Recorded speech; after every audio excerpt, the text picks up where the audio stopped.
Welcome to debate competition of Hospitour 2020, Earth, Environment-Friendly and Responsible Tourism Through Hospitality. My name is Eugenio, and this annual event is greatly managed by all students of Pelita Harapan University Faculty of Tourism. First of all, I would like to welcome all judges, participants, lecturers, and committee members to this competition. As a part of Hospitour 2020, this event is sponsored by The Peak, Monang, Kokita, Bogasari, Kurnia Mitra Duta Sentosa, Raptor, and Santino. To start our day, let us unite in prayer that will be led by Mindy. Dear Heavenly Father, we thank you for gathering all of today in this important event. May you bestow your guidance and blessing on this event so that we can enjoy and appreciate its significance in our life. Bless everyone present today that each may be able to share what she or he has for your glory and honor. May the various activity related to this event be success through your intervention. We ask all of this in your name. Amen. Thank you, Mindy.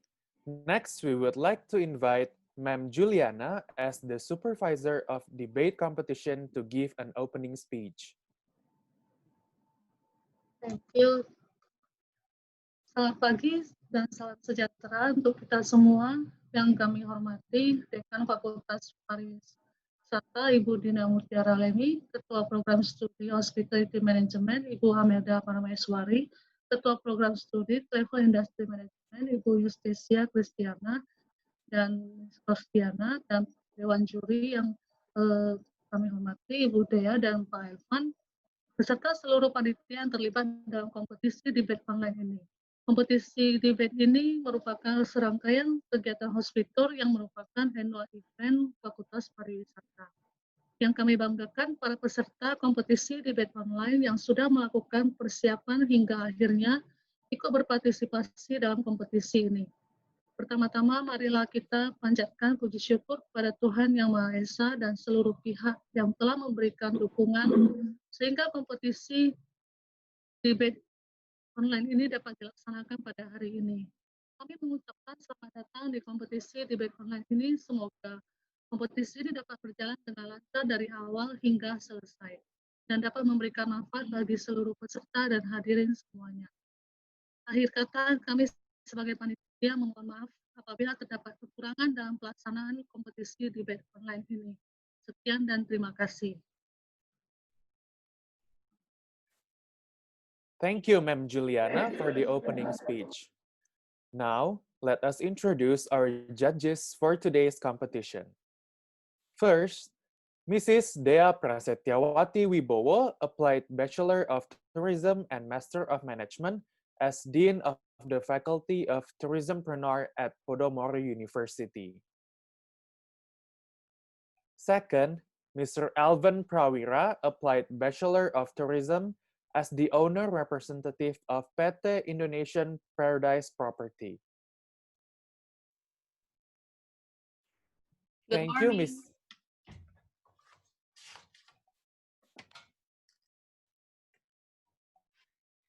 Thank you, Miss Sibu Prasetyawati and Mr. Alvan Prawira for being here today. And we would also like to introduce our moderator for today, Amelia. Good morning, everyone.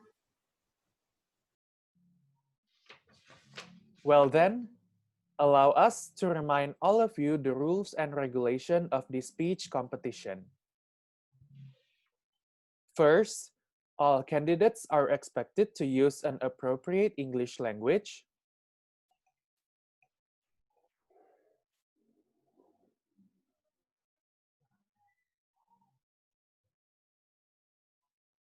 Second, there are 3 rounds, namely preliminary round, semi-final round, and final. Third, the total teams that take part in the competition are 7 teams. Fourth, each round will be contested by 2 teams, each team consisting of 1 representative of the relevant university students. Each opposing team will be determined by drawing to be held on the day of the first day debate event, namely on Thursday, 16th June 2020, which will be divided into several participants, where both participants will be drawn, in which participants will be pros and cons of a motion. 6. In the preliminary round, every teams will conduct a debate competition led by the moderator. Judges are only allowed to watch and give an assessment of each opinion raised by the team that is conducting the debate. 7th, after the semifinal round ends, the jury will choose participants that have the opportunity to continue to the final round based on the scores obtained. 8. The third place will be taken through matches from participants who fail to enter the final round. 9th, in the final round, the knockout system will be used, where the jury will immediately determine the first and second place. 10th, judges will determine which is the first, second, and third place based on the accumulation of scores given from the judges.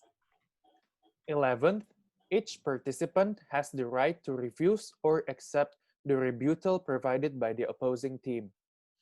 12th, a moderator and timekeeper will remind the time allocation for each group so that the debate competition continues regularly. 13th, the topic of the debate competition is determined by the committee and has passed approved by the jury concerned. 14. The topic for the preliminary round will be given on the technical meeting, while for the semi-final and final round, the topic will be given on D-Day. 15th, assessment to determine the ranking in the preliminary round is to calculate the total score of each team in the preliminary round. Of each team that has been assessed by the two judges.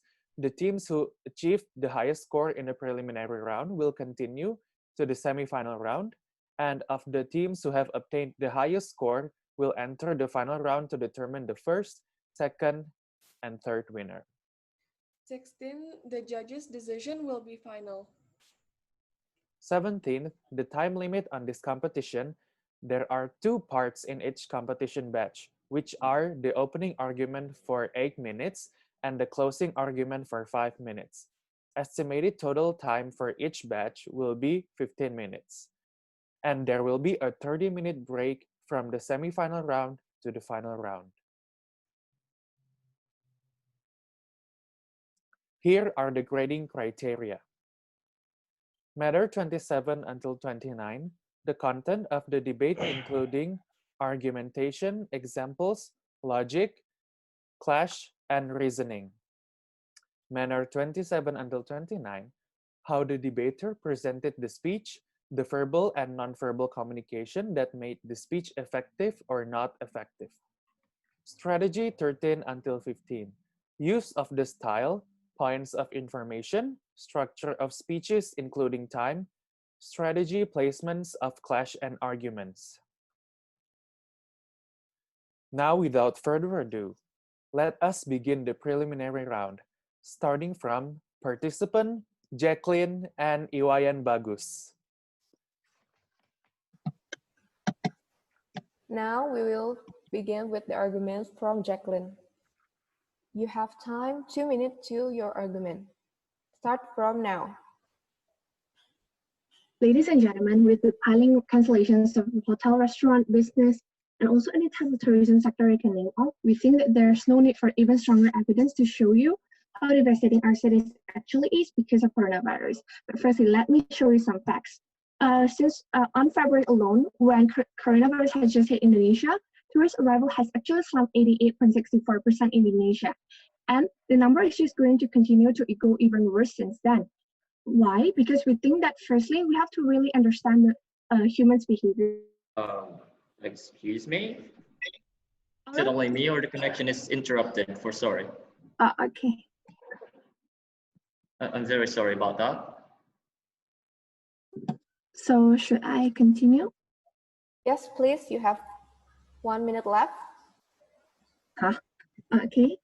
So Firstly, it's all about the individual parts. So we have to understand that there's two types of business, two types of travelers. First one is leisure, and also the second one would be a business one. Leisure, we don't think that people have the capacity and also the ones to travel. Firstly, because we have to understand the Maslow hierarchy of needs, in which psychological needs, including safety and also medical appliances, is the very first and foremost value that we have to consider before traveling. We have to understand that Indonesia does not even have good and high records for sanitations, for example, medical appliances. So it will actually create a very huge burden and also anxiety to people to travel. Secondly, about business, we can see on how many businesses are just trying to keep their feet off the ground. So they will actually try as much as possible to cut costs, including to maximize their own income, so that business trip will actually be very much hampered at this time of day. So in my closing argument, we're talking about the future possibility of coronavirus will also even create threat to Indonesia's tourism trends. Time is up. Now let us listen the argument from Iwayan.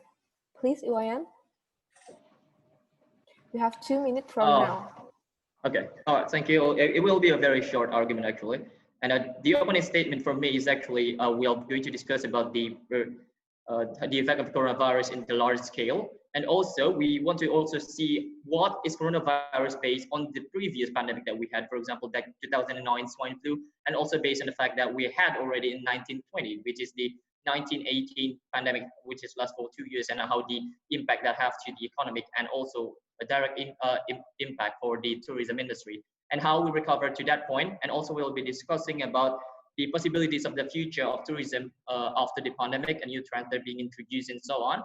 And also we are going to discuss about based on the fact that what we are going to be in the future about the pandemic that we had currently and the state of the nation against the pandemic, what the action that's taken by the government and something like that. So I think that's pretty much it, sum up for my openings. Thank you. Thank you, Iwayan. You have 1 minute left. You want to go on with your argument, or it's just the end for your argument? What happened if to the 5 minutes later on? So is it only the opening, or we can just continue on with our direct argument about that? This is for the opening round. So after this, I see. if you I think that's enough. Okay. It's pretty much sum up everything. I get it. So I will let both of you have your time, 1 minute to another time for preparation. Start from now.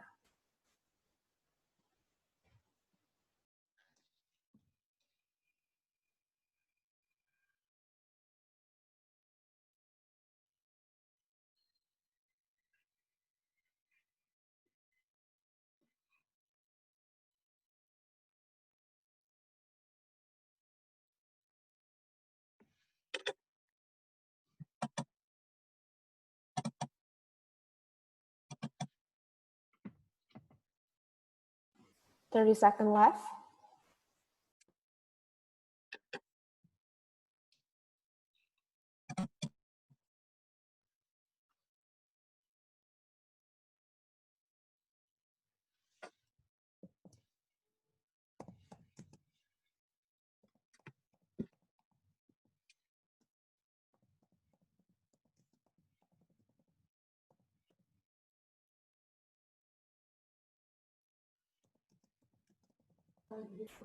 Time is up. Now we back to Jacqueline. You have 2 minutes to finish your opening argument. Start from now. Yes.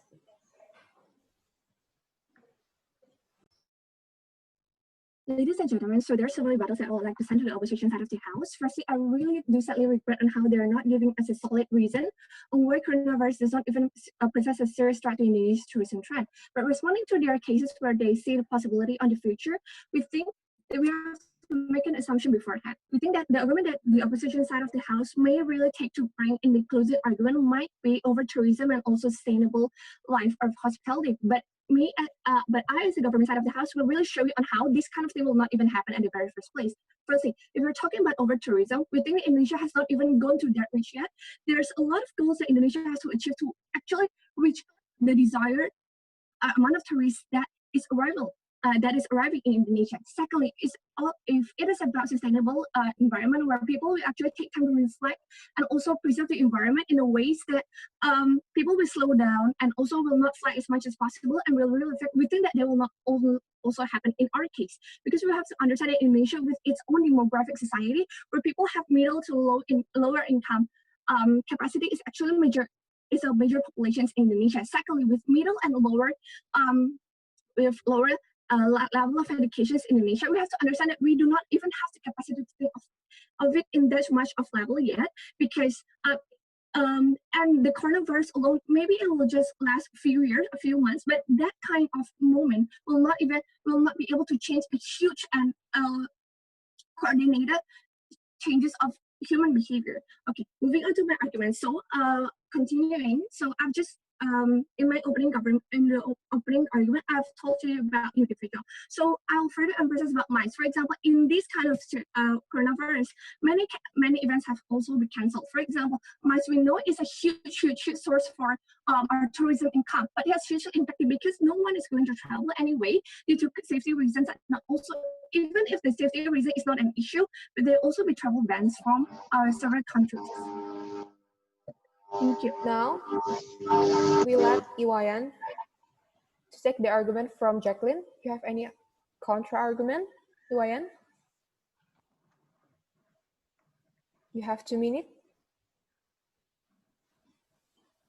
Okay. Sorry for that. I was actually losing some connection right here, so I pretty much can't hear anything about that state.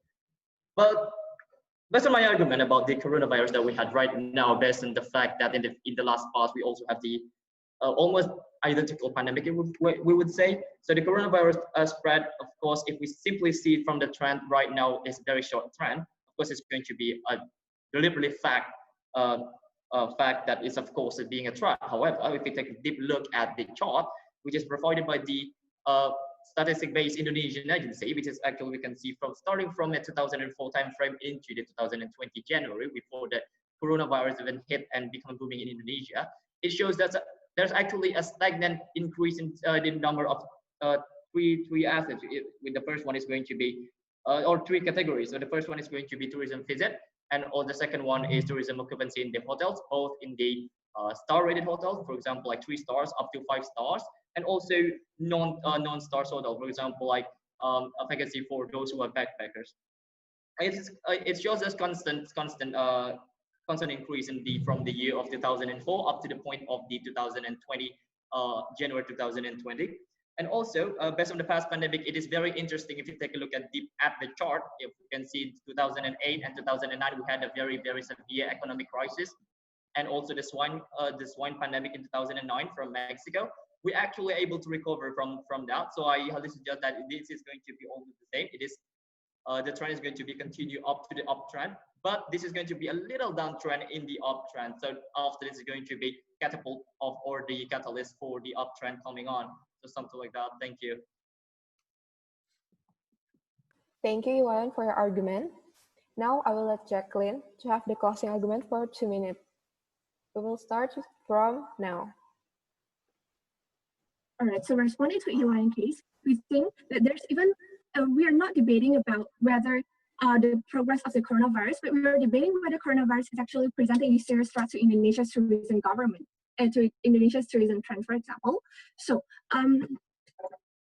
we cannot really just make everything the same, for example, in SARS and also everything else, because we have to understand that the transmission speed that the coronavirus is having in Indonesia is massively huge, and also we can see that on how government is also having a really hard time to contain it. Many parties have also been involved, for example, not just government parties, but also individuals and other business enterprises. We can see on how many hotels are shutting down each and every single day, and also even if they're not shutting down, they're only trying to keep their business alive by cutting off employees or cutting half of their salary. We can see on how this actually contributes to huge terminations of human resources in Indonesia's tourism trend, Indonesia tourism, which we think by this kind of action, it will actually deteriorate their motivations to work. But which will also hamper their motivations to actually grow in hospitality industry, because we have to understand the hospitality industry is a very human-oriented process. It requires a human touch every single here and there. That is why it is very important to preserve humans, people working in tourism industry with that kind of mindset to always strive for the best. However, due to coronavirus, many people are even put back in home. And that is what very saddening. That is why, due to the service stress that I've mentioned before, firstly, it's all about economic drops. Secondly, about loss of businesses. Thirdly, it's all about loss of travelers. We think that these three reasons will actually will actually negatively affect accommodation, accessibility, activities, amenities, and also attraction, which is the 5 A's of tourism. Because we can see on how accommodations, for example, hotels are losing business every single now and then. But even if we say that rental homes is included, the rental home is, we can see on how if this situation is prolonged, we will just end up the same like USA. For example, like pay rents are piling up, people are not going to pay rent, so they will just move back to their hometown, so that the rental home sales is also dropping. Secondly, about accessibility, we can see on how Indonesia's government is restricting freedom of movement through shortening transportation public operations. That is why it is also affecting negatively to 5 A's of tourism and also government income, because we cannot simply rely on government spending to actually boost and actually on tourism trend, because government has a lot of things to do, not just tourism. So government is also having Thank you, President, for your argument. It's already 2 minutes. Thank you. Now we will let Iwayan to get the argument. You have 2 minutes from now. Start from now. Okay, thank you very much. Well, first thing first, I would like to deliver my rebuttal against the argument from Ms. Jacqueline. Thank you for the argument. The first one is about the transmission speed. As we already observed in the news and everything in between, we already observed that the transmission speed is very, very high, of course. However, it is also being employed in another developed country, not only as in Indonesia, even in the United States or also Italy, which has a very, very high status of the medical institution over there. It's also overwhelmed by the virus itself.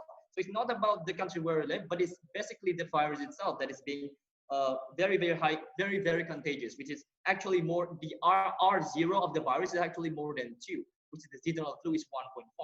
So this is actually very kind of basically fact that it is a very contagious virus. However, it is not only our country that is being overwhelmed by the virus, but also a country does have a very, very high medical institution. Sorry. And the second one is actually about the medical institution in Indonesia. Yes, that's right. Indonesia is lacking the medical institution to prevent the spread of the virus. However, and again, this is not a simple fact that needs to be answered yes or no, because there are several facts that we have to observe about a virus transmission. Of course, one of them is actually the readiness of the medical institution to prevent the spread of the virus. However, again, as I mentioned before, other developed nations is actually struggling very, very much about against this spread of the virus. So I think it is not a really big trap for the tourism trends, because through the coronavirus is actually going to be a catalyst for another trends, because through the coronavirus we learned about a lot of things. For example, like more hygiene perspective from the people to take care more of their hygiene, and also, yes, of course, hospitality industry is a human-based industry, and that's absolutely true. However, there's also things that we need to consider about the human aspect about the tourism industry. There's also infrastructure to support the tourism industry. Therefore, by the coronavirus spread right now, they have more time to basically rebuild the infrastructure that they are lacking before, in order to prevent such a deadly pandemic in the coming year. There's actually going to be a prevention in many of the countries. For example, we need to take a look at in my area in Bali, for example, that people are most of the hotel are actually trying to kind of prepare more hand sanitizer, more healthy practice to the visitors, and also they also try to implement less people in a crowded space. For example, in the restaurant, they start to kind of divide the people into several groups so it get not clustering all together. And there's actually basically some of the prevention that our people have already taken. And also the government actually tried to already taken, I would say, a pretty good care of the coronavirus, but the coronavirus, because first they have already tried to cut down the cost of any other to fight the whole of the virus. For example, in the tourism industry, they cut the money funded for the tourism industry approximately 400 billion Indonesian rupiah, and then that money goes into the economical incentive for the people, and also for giving up the power to the economy to recover. And that is actually a very good thing because you know what, Indonesia is not actually late to the to prevent of the virus because the information is Iwayan. actually 2 minutes WHO. is up. For the tourism to evolve in the future. So thank you. Thank you. Thank you for this match, Jacqueline and Iwayan. We will next to another match. Thank you to both participants. Before we continue, I would like to apologize for the miss of information. Allow me to correct it. The opening argument will be for 10 minutes, and also, the third winner match will take part in the semifinal round. Now, we invite participant Andre Totti and Jasmine for the second match.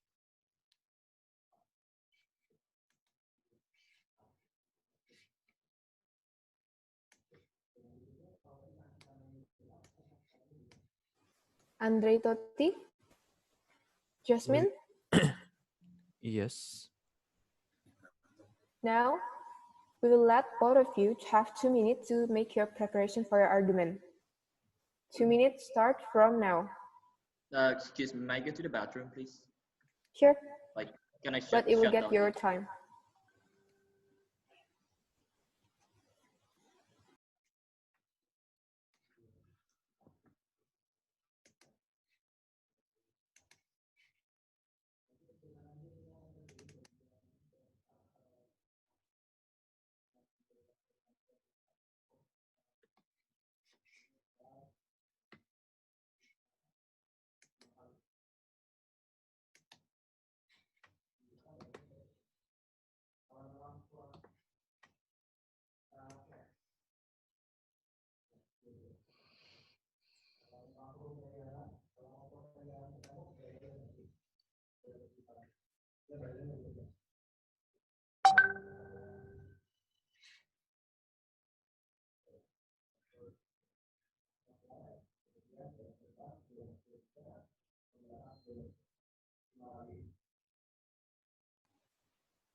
Both of you have 1 minute left.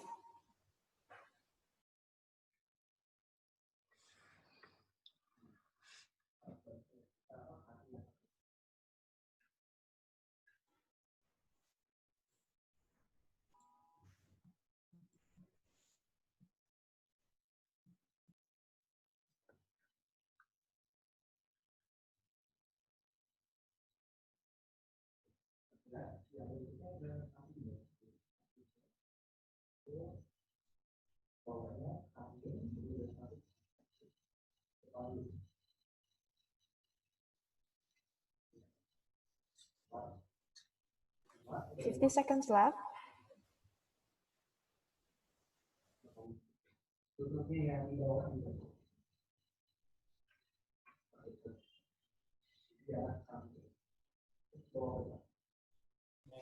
Time is up. We will start the opening argument from Andre Totti. You Okay, have ladies 2 and minutes start gentlemen. from now. Okay, ladies and gentlemen, in the wake of the coronavirus pandemic, few industries have fallen as far and as fast as tourism. According to the data of the Indonesian Ministry of Tourism, 6% of the 2018 Indonesian GDP, Kenapa Yan? or $62.6 billion originates from tourism. Indonesia's tourism sector, the industry hardest hit by COVID-19, is projected to take a long time to recover. Economist and director of the Center of Reform on Economics, Muhammad Faisal, said the tourism sector really depended on the people's psychology and was very sensitive to safety and security aspects. In the recovery period, regaining people's trust to travel again after the pandemic would be a challenging task. As time goes on, the biggest challenge the industry has to offer is the renewing of people's willingness to go abroad. I've mentioned before how psychology plays a large role in tourism, and the quarantine during the pandemic has gravely affected how people think, from something as feeble as ordering food to especially leaving the country. That is all for me from now. Thank you. Thank you, Andre Totti. Now we will let Jasmine. You have 2 minutes. Start from Jasmine, Okay. please start from now. Firstly, I would like to send some rebuttals towards the government side of the house, in which they keep saying that tourism cannot happen, on how people's psychology is going to be Toti, kurang things greget. like that, right? So firstly, I'm going to explain why people, especially in Indonesia, will still travel. Firstly, we have to understand the psychological aspects of Indonesian people itself, right? We think that there are a lot of reasons why people will still travel. Firstly, because they are bored, because they have to be at home always during the lockdown, and they wish to see something that is different from just the side of their homes. And secondly, they have previously planned for a trip but cannot go, right? For example, they have business errands, and they have to meet a relative and things like that, right? And secondly, we have to understand the behavior patterns of Indonesian citizens itself, right? We characterize Indonesia as a developing country, in which the people has middle to low rational capacity to actually consider about a lot of things before making a certain decisions, right? We say that we can see examples and cases in which people in Indonesia, they are very daring in terms of they can hang out in gangs, they don't do social distancing, they even go to tourism spots, they even go to shopping centers, and we can all see that in the news, right? But I'm going to tell you why, even if they behave this way, it is okay for them to travel, on my arguments later. And I also regret the government side of the house keeps saying that business will lose profit in this case, but they don't offer an evidence solution on how to cater to this problem actually, which I will provide in my arguments. And secondly, I'm going to tell you why I'm different from my first opposition. Is I will present more about government efforts and what Indonesian government has been doing all this time to tackle coronavirus. So firstly, we, as a government, we make Thank a you, mechanism. Jacqueline. Thank you, Jasmine. Thank you. Your time is up. Now I will let both of you to have 5 minutes to make the preparation for the next argument before the closing argument. 1 minute start from now.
Time is up. Now, I will let Andre Totti to have 2 minutes for argument. Start from now. Okay, first off, I'd like to present a rebuttal to the claims of people of Indonesia still departing abroad, as the Indonesian Travel Agents Association recorded an almost 90% drop in sales due to cancellations alone in March, and noted that potential losses in the month alone could reach up to 245 million US dollars among its members. Of course, there are people that stay adamant in wanting to leave the country, but there's nothing we can do about that. Since tourists are gone, hotels suffer. Occupancy rate dropped to just 32% in March, the lowest in almost 5 years, BPS data showed. Large hotel chains such as Marriott reported a 75% decrease in revenue. In terms of governmental loss, the subsidies and support provided to the tourism industry was announced to be 742 million US dollars or 10.3 trillion rupiah in February. As tragically as the economy is hit, the environmental damage suffered from COVID-19 is just as devastating, with companies and charities such as Oceans Asia finding disposable protective gear on beaches. This shows that the damage done by COVID-19 spans across all states. It's not merely on psychological behavior or on the economy. This has affected the environment just as badly. That is all from me. Thank you. Thank you, Andre Topi. Now I will let Jasmine to take the next argument. Jasmine, you have 2 minutes. Start from now. As what they have been saying about tourism and business dropping and also environment deteriorating, we still think that they don't provide an evidence solution on how we should actually improve. We can actually improve tourism and environment, right? So we think that we're going to allow people to travel, and it is okay because as government, we make a mechanism in which they can only travel when the new normal started, of course, right? And also according to the standard and protocols done by the government. So what have the government done in order to tackle corona, right? Firstly, we know that the government regulates PSBB or pembatasan sosial berskala besar, in which people cannot gather for more than 5 people. They're obligated to wear masks. Even if you want to book a flight ticket, the plane can only fit 70% of the capacity, and you have to show your important documents, right? You have to show and explain why you have to travel. You have to show your negative result of rapid test, and government also limit public transportations daily and the number of public transport that is operating, right? Moreover, government also banned travelers from high-rate countries with corona cases, right? And we say that government has done a lot of efforts and regulations that are enough to contain coronavirus in the status quo. Secondly, towards the tourist spot owners, we think that the government has also made a lot of regulations to actually restrain them, right? So government only allows tourist spot owners to reopen in the area of green zone. Secondly, they have to be supervised by government officials, and they have to provide a hand washer, hand sanitizer, disinfectants, and clean sanitation to be able to reopen. Moreover, their workers have to undergo a several health check to prove that they are healthy enough to work again, right? And they are obliged to distance one tourist over another. They have to make temperature check before the entry. They have to have a medical check standby, and they have to supervise their tourists, right? So we think that this is more than enough to contain the coronavirus that is happening. And why are these tourist spot owners going to obey these rules? Thank you, Jasmine. Okay. 2 minutes is up. For make it easy, I will share screen for the stopwatch so all of you can see your time left.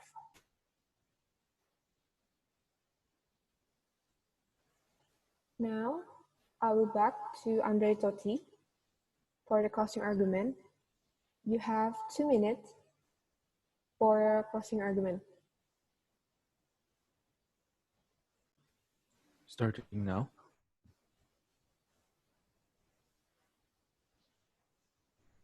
Start from now.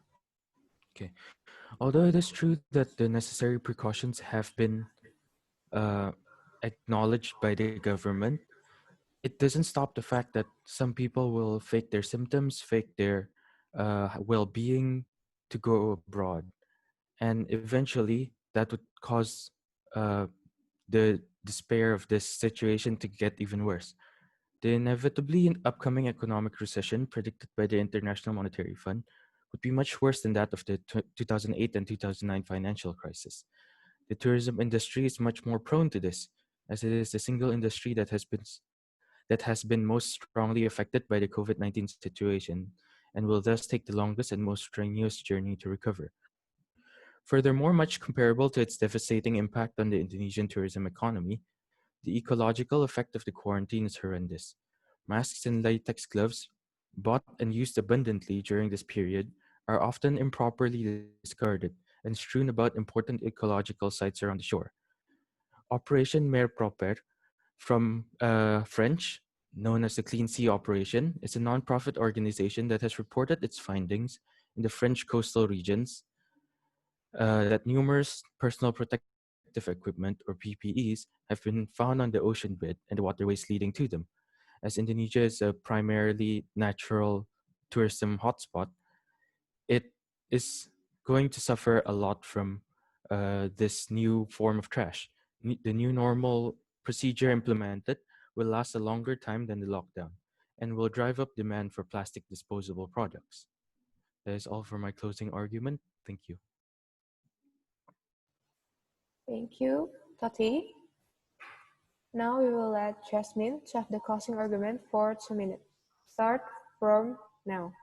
Firstly, I would like to rebut Mr. Andre on the point that he said that people are just going to fake their health results and things like that. But that is actually contradicting to what he said earlier about how people are very health concerned and they care about safety first and things like that. So we think that it is very much contradictive. And even if it's like what he said, we think that it's not possible because before entering a certain tourist spot, all of the attendants actually have to undergo a rapid test by the tourist spot owners itself, right? And we think that the tourist spot owners are incentivized to do so because that is the only requirement that government allow them to actually reopen. And even if they say that they don't have the fund for this, they can actually send out a proportion of their profit for the purpose of longevity. As long as they can run the business, they will do anything that they can, right? So we say that this is very much important because why? Because as they have knowledge at their side of the house, tourism has become the fourth biggest source of income for Indonesia itself, right?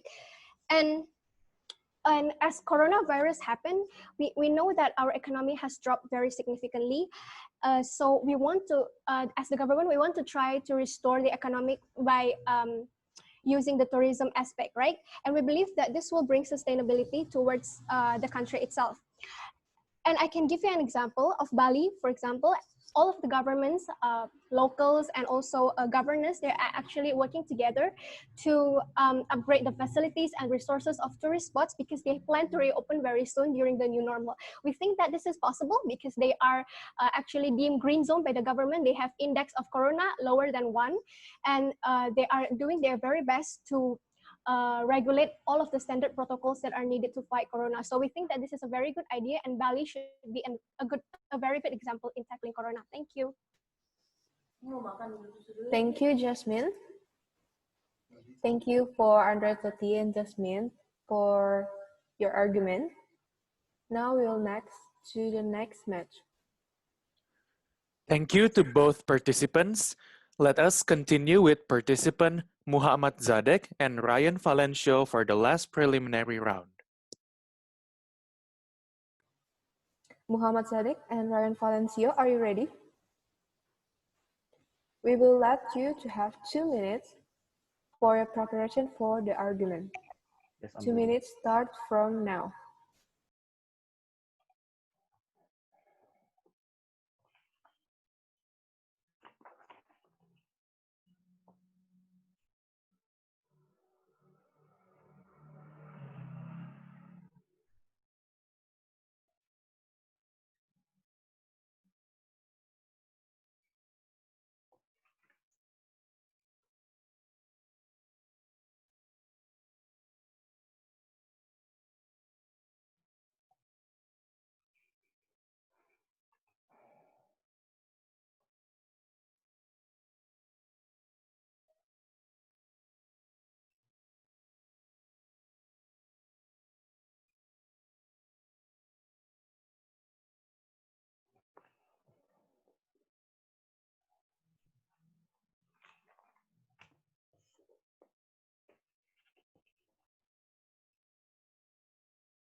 Thirty seconds left.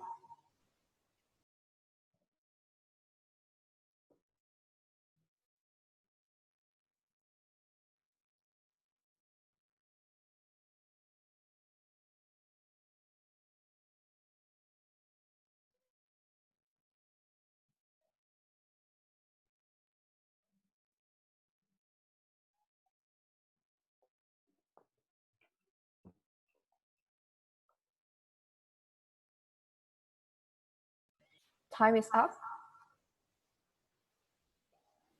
Now we'll begin for the opening argument from Muhammad Zadek. Am I audible? Am I audible? Yes, Okay. I can hear clearly. So you have 2 minutes for your argument. Start from now. Good morning, everyone. Salam pariwisata untuk kita semua. And let me open this debate by saying that Indonesia tourism trend is very declining from the coronavirus itself, because the every trend will decrease by the corona presented itself. And in our debate, we will show you the goal in our goal that we will prove to you why the coronavirus present is a serious threat to Indonesia tourism. The first reason is to show you why the the the upcoming visitors from the tourism itself is declining because of the coronavirus is limiting their capability to move out to another country, to move out to another place, to doing such a tourism, things like that. They need to morally survive in their own home, for example, like that. And moreover, that caused a problem for Indonesia. One, for Indonesia. Second, for the company. Third, it's for the worker of the tourism itself. For the Indonesia, let me show you the data about the massive economic loss. About 114 trillion rupiah in about 4 months is saved by the Kemenprak data is lost from the Bali, Yogyakarta, Lombok, and every place like lost the visitors and no income from there on. And what cost from them? Indonesia is cannot have to uphold their upgrade for the tourism itself, and because they doesn't have money and need to find another way. And second is the employee of the tourism. They were lost the job, for example. They have no salary. They have unskilled others to make a move for the job, for example. And because they have no income for to pay the salary, because the tourism company is like hotel, Borobudur, and etc. is need to still survive till the corona gone by not giving the money for them. And almost every hotel is closed to this to support the government agenda, mass social limitations itself, PSBB itself. And even the coronavirus is spread so rapidly, even with still social distancing like this. So coronavirus is a serious threat for the tourism uphold in the tourism trend in our Muhammad Zadeh, debate. Thank you. your time is up. Thank you for your argument. Now we will hear the argument from Ryan Valencio. Ryan Valencio, Yes.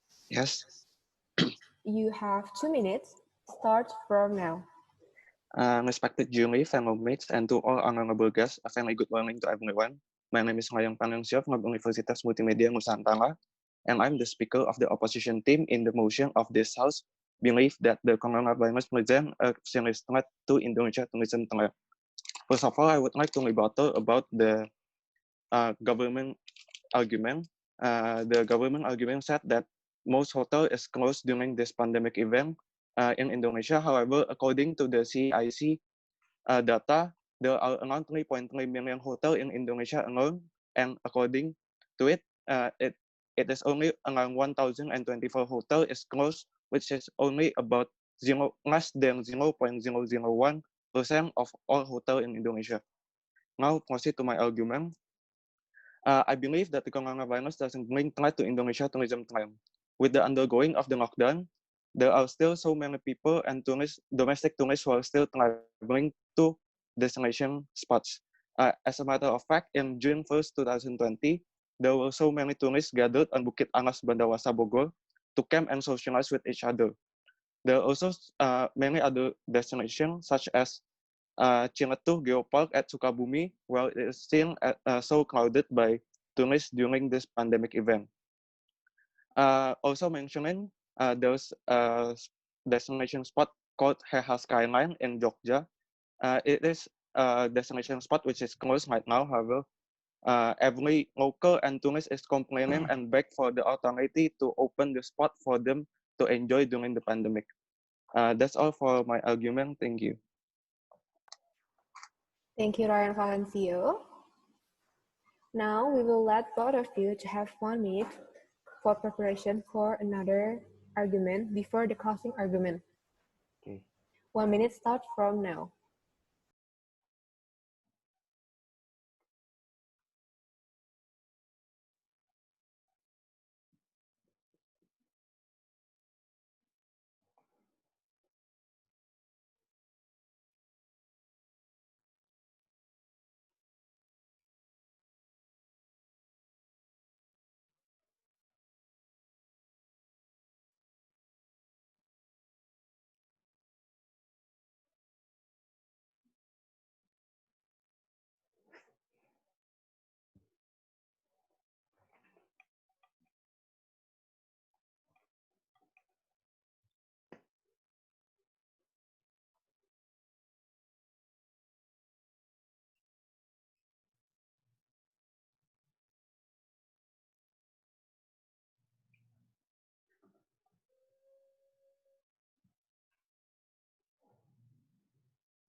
Time is up. Okay. Now we will let Muhammad Zadek to have the argument. You have 2 minutes. Start from now. For the rebuttals, honorable judges, let's engage to the case of the opposition team. They say that it was only some that were closed, but will prove to you on how the hotel or the tourism site is closed or open enough. Is still the visitor will not coming because of what to use the service, because of what, as the people were afraid of the coronavirus affections, they will rapidly social by doing a social distancing itself. Meanwhile, so people cannot go forth to the another country, cannot go forth to another place to doing a tourism place just to saving their own pleasure, for example. So is that proof to you? Even if they're open, there are no revenue for the hotel, and there are no other things that can be taken positively from that. And goes to their case again, they will still lock down and still many people to going to the some Bogor and Sukabumi and Yogyakarta and so on and so forth. But they were doing a massive, what can we say, suicidal actions because of what? Because we never know is that safe from the people that were having positive coronavirus itself, and we could not see on the 14 first years or 41st day that we have the coronavirus or not, and we will show to the other place in our home, in our family, or in our background, and etc. So are the serious threat that we need to close the force down to every tourism site from the now because of the coronavirus. Let's engage to my case right now. On behalf the big enterprise as hotel, tourism, restaurant, and even such company like UMKM and so on and so forth, still are no consumer that buying their product. The reason is this, because their money is so limiting themselves. Because and the very first time, even the another subject, they cannot have a money because of PHK, because of the fire from their company, for example. So the buying power of themselves is declining. Meanwhile, the tourism could not get any kind of revenue because of the people is still declining, and also the tourism is being forced down just because of the social massive distancing. And that is Thank my you. opening speech. Thank you. Thank you, Muhammad Zadek. Now we will hear the argument from Ryan Valencio. Ryan Valencio, you have 2 minutes. Start from now. Thank you for your case from the government team. I would like to rebuttal. First of all, you said that the government team said that most hotel is not gaining any revenue from tourists or any visitor itself. However, according to the data that I've given before, it is only less than 0.001% of hotel is closed right now, which means that most of the hotel is still trying to find a solution to find the revenue itself. And if they don't find any revenue, of course they will close for the moment. However, in 3 to 4 months of lockdown, they are still open, which means that they have found a way to counter and find the solution to gain the revenue of the hotel. Next, I would like to add about the coronavirus not being a threat to Indonesia tourism trend, because with the ending of coronavirus right now, which is the PSBB is starting to be over, the term revenge tourism have resurfaced. This means that most people with the which is skilled to travel before is now being able to travel, which means that those who are bored and not being able to travel is now have the possibility to travel not only to domestic, however, to international as well. As you all know, many four-season countries such as America right now is missing summer because of the lockdown. And summer is a very important time for them, which means that they will be trying to find a way to get their summer time back, which is also a possibility for traveling. And traveling to a country on the equator like Indonesia is one of the choice for them. So making us have a more possibility in coming to us. Thank you. Thank you, Ryan Valencio. Now we're going to the closing argument. We will start it from Muhammad Zadek. This is the last. Okay. For closing argument. Okay. You have 2 minutes. Start from now. Okay. Thank you for the speech, Ryan Valencio from the opposition team. let's engage to the case that PSBB is going to be over. Okay, the question is this: is that safe from coronavirus spreading? Is that the hygiene and sanitation, or the new protocol that we're doing from the pariwisata itself, from the tourism side itself, is safe from the corona itself? Because we'll see there are no upgrading or there are no upcoming updates from the corona. There's soon going to be offer in the soon from the vaccine or even such things. So there are the long-term harms that going to be happen if we force to still open the pariwisata itself. Because of what? Tourism is need to be safe, is need to be fun, is need to be engaged to other people. But we'll see in this coronavirus where there were limitations for the three reasons that I will mention to you.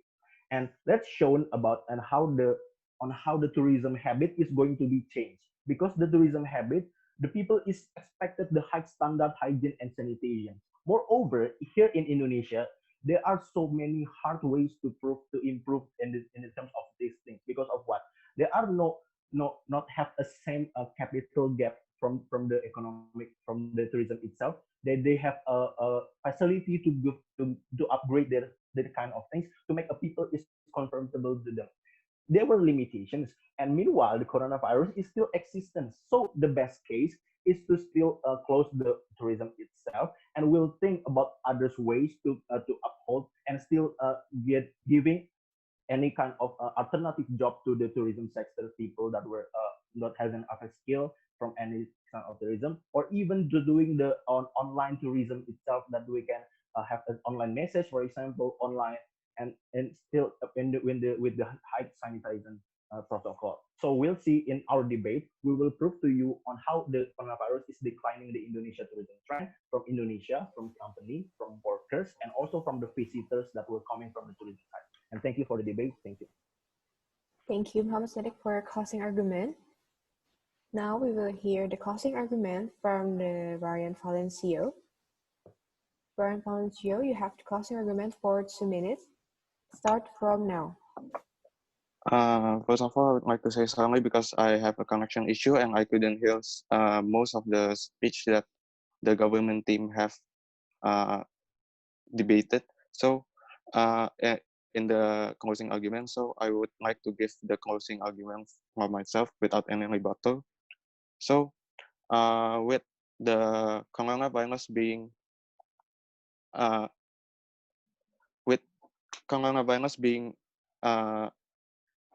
the government said that the coronavirus is being a threat to Indonesia tourism trend, and one of the part is in hygiene.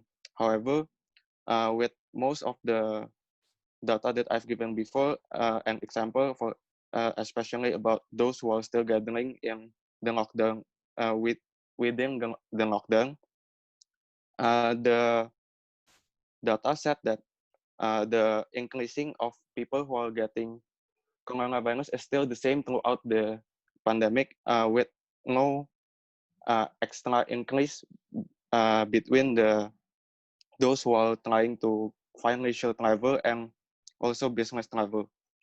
The other reason that I said the coronavirus is sent a threat to Indonesia tourism trend is because that I've also mentioned about the revenge tourism, which is will be a profit for Indonesia in the later years, which would be covering for all the loss that we're getting from the coronavirus right now. Thank you. Thank you, Lauren, for your closing argument. We'll back to our MC, Eugene. Thank you to both participants. And to all participants, please join the breakout room as we will have a break for 5 minutes. Welcome back to all participants. And we have the results. The participants who will continue to the semifinal round are Iwayan Bagus, Jasmine Chika, Muhammad Zadek, and Josephine Gerlanda. Now let us begin the semifinal round, starting from participant Iwayan Bagus as the cons and Jasmine Chika as the pros. Right. Before that, we will decide to choose the topic for the semifinal round.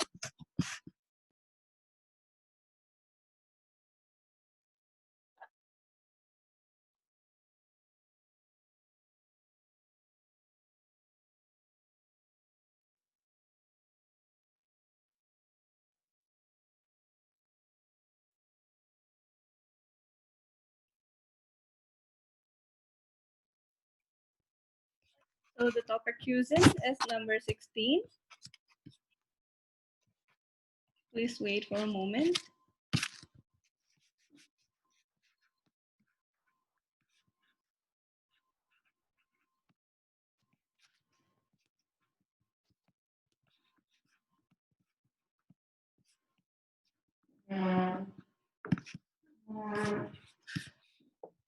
The topic for the semifinal will be the damage in the environment is caused by the lack of public awareness in preserving the environment.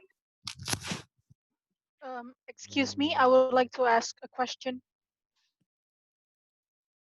Yes, please, Josephine. So basically, the first round got number 16. Will the number be the same for the next round? No, there will be another Or topic for another match. indeed. Thank you. You're welcome. So the first match, it Number will be 16. number 16. Number 16. Yes, number 16 is for the first match. And for the match for Muhammad Sadek and Josephine, we'll get another topic. Oh, for me, it's different. Yes, Okay. it's going to be a different topic. Certainly. Thank you. Fair enough. You're welcome. Clear.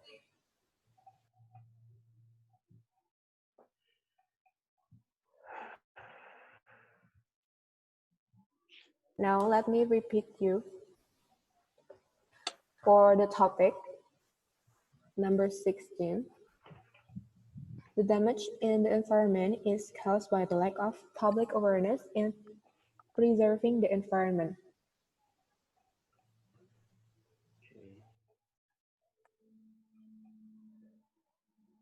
Damage in the environment is caused by lack of public awareness in preserving the environment.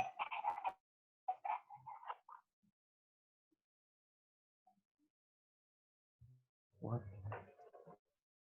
is still Let me repeat. Iwa and Bagus will be the contra, and Jasmine will be the pro. Now, I will let both of you have 2 minutes for the preparation for the argument. The argument will start from the pro team, and then will continue to the contra team. You have 2 minutes start from now.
Time is up.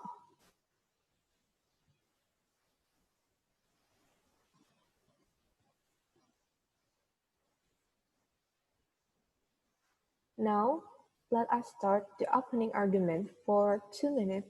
Start from Jasmine as a pro team. Jasmine, you have 2 minutes for argument. Start it from now. The government side of the House, I stand for the motion that the damage in the environment is caused by the lack of public awareness in preserving the environment. We believe that this statement is very true because first of all, environment is characterized and defined as our surroundings, right? It does not just include, for example, nature like the oceans or the beaches, but environment is literally everything that is around us. For example, our backyard, the streets outside of our homes. We think that everything of that is included as environment, right? So we have to also understand that the users of this environment eventually are ourselves, right? We live in our homes, we use the streets, we go to places, and so we think that the responsibility that should be taken to actually preserve the environment should be by the public itself, right? So we think that that is very true, that the damage in the environment is caused by the lack of public awareness itself. So we have to understand that the status quo right now is not enough, right? On how we think that government alone is not enough. We know that government has done several things. The government has done a lot of socializations towards the society on how environment is very important, and you have to go green. For example, global warming is happening. You have to take care of the oceans and things like that. But we think that that alone is not enough, especially in Indonesia, right? So we think that more actions need to be taken. For example, we can do fining like Singapore. If you litter, then you will be fined and things like that. And we think that the status quo is not enough. Why? Because we see that a lot of places, public places in Indonesia especially, are very much not taken care of, right? For example, Kota Tua or Monas, we see that there's still a lot of garbages or littering there, right? So we think that the public awareness is very much lacking, and we should do everything in our capacity to improve that. Thank you. Thank you, Jasmine, for your time for argument 2. Now we will hear the argument from Iwayan Bagus as a contra team. You have 2 minutes. All right. Thank you very much for the time that's given to me. And how are you guys? Hope you guys are having a great time so far. And first thing first, I would like to point out that the destruction, the notion of the damage of the environment, which is basically a really, really new notion, which is basically date back all the way to in the 1950s. Prior to that, of course, we have the Industrial Revolution, which is marked the beginning of the industrialization that happening. That is basically contributes a lot to the environment. This is a large peak in the ozone layer and also the carbon dioxide that is being gathered together in the atmosphere. So this is not basically true statement which is based on the public awareness, but it's simply because they don't know the fact. So there's actually one of the things. And also we have to take a look at the different aspect of why the environment is being damaged. And this is including what we're going to discuss is going to be first, the human and machinery error, which of course we had a lot of things happens going on in the past, for example, like the nuclear or Chernobyl nuclear disaster. And also we are talking about the environmental damage that is being caused by the environment itself. For example, the force major or earthquake or any related thing that caused by the environment. For example, like the tsunami happening in the Fukushima Daiichi, which is caused the leaking of the reactor number 4. This is also leaking to the ocean. And it's also, we can forget the Marx incident, which is causing leaking to the oil of the ocean. That is basically caused by the human error. And also, there have been an increase in the people's mind that they want to change the environment into the better way. But however, it's not necessarily supported by the infrastructure that we have currently. For example, like the recycling plan or something like that. So I think I will deliver later on the cause why it's happening, something like that. Thank you very much. Thank you, Iwan, for your argument. Now I will let both of you to have 1 minute to make the preparation for the next argument before the closing argument. 1 minute, start from now.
Time is up. Now we'll continue for the next argument for 2 minutes. Will be first from Jasmine as a pro team. Jasmine, you have 2 minutes for another argument before the closing argument. 2 minutes start from now. First of all, I would like to send several rebuttals towards the opposition side of the House. Firstly, they say that environmental damage happened because people don't know the effect of, I think that is the effect of littering, for example. I think that does not make sense because we know that the connotation of damaging itself is already bad. So automatically when you do something bad like littering, of course you know that that will damage the environment, right? And secondly, if they say that the information is not enough, we also would like to rebut that because we can see in the status quo that there have been a lot of actually social campaigns, for example, from the government, and also the media has been very transparent in stating the news from all over the world on how the environment is actually deteriorating, right?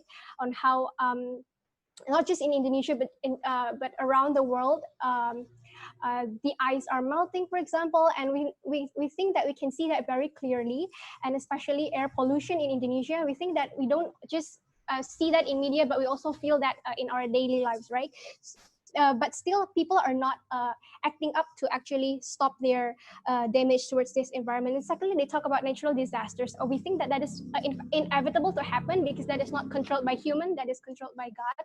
And that is more of the reason why society should involve with this. Coming to my argument on why it must be society who stop environmental damage, right? First of all, we have to understand the importance of social contract between government and society, right? Where society trusts on the government to control their environment, to make regulations and policies. And because government has provided access for these people to use public transports, for example, to use public places, public toilets, to go to school. So society, of course, have the obligation to give back to the government, right, by taking care of the environment. Thank you very much. Thank you for the argument, Jasmine. Now we hear the argument from Iwayan Bagus as the contra team. You have 2 minutes. Start from now. Okay, thank you very much for the time.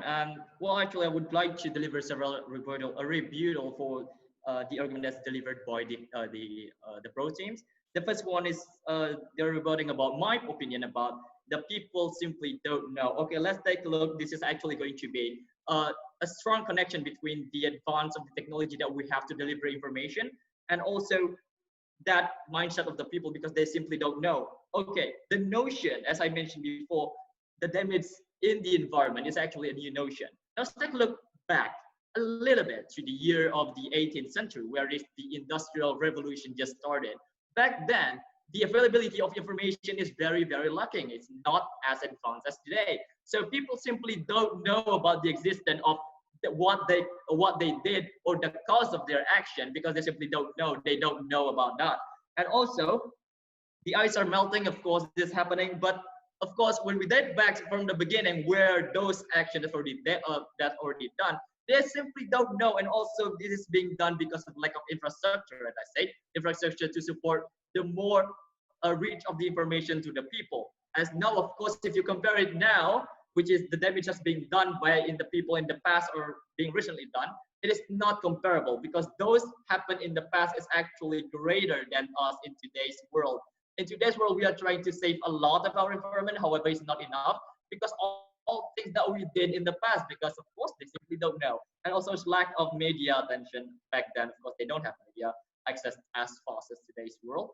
And also, as I mentioned before, the damage being done is not only because of the human, it's also because of disaster, human error, and also because of lack of infrastructure. First thing first, this is a force major or the things that happen with the environment itself. The environment, for example, tsunami can cause damage, and a volcanic eruption can cause damage, and also earthquake can cause damage. And human and machinery error, as I said before, the Chernobyl event also caused damage.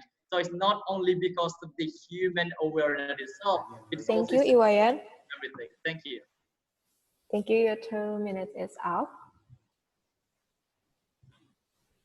Now we're going to the closing argument. We'll start from Jasmine. You have 2 minutes for your closing argument, Jasmine.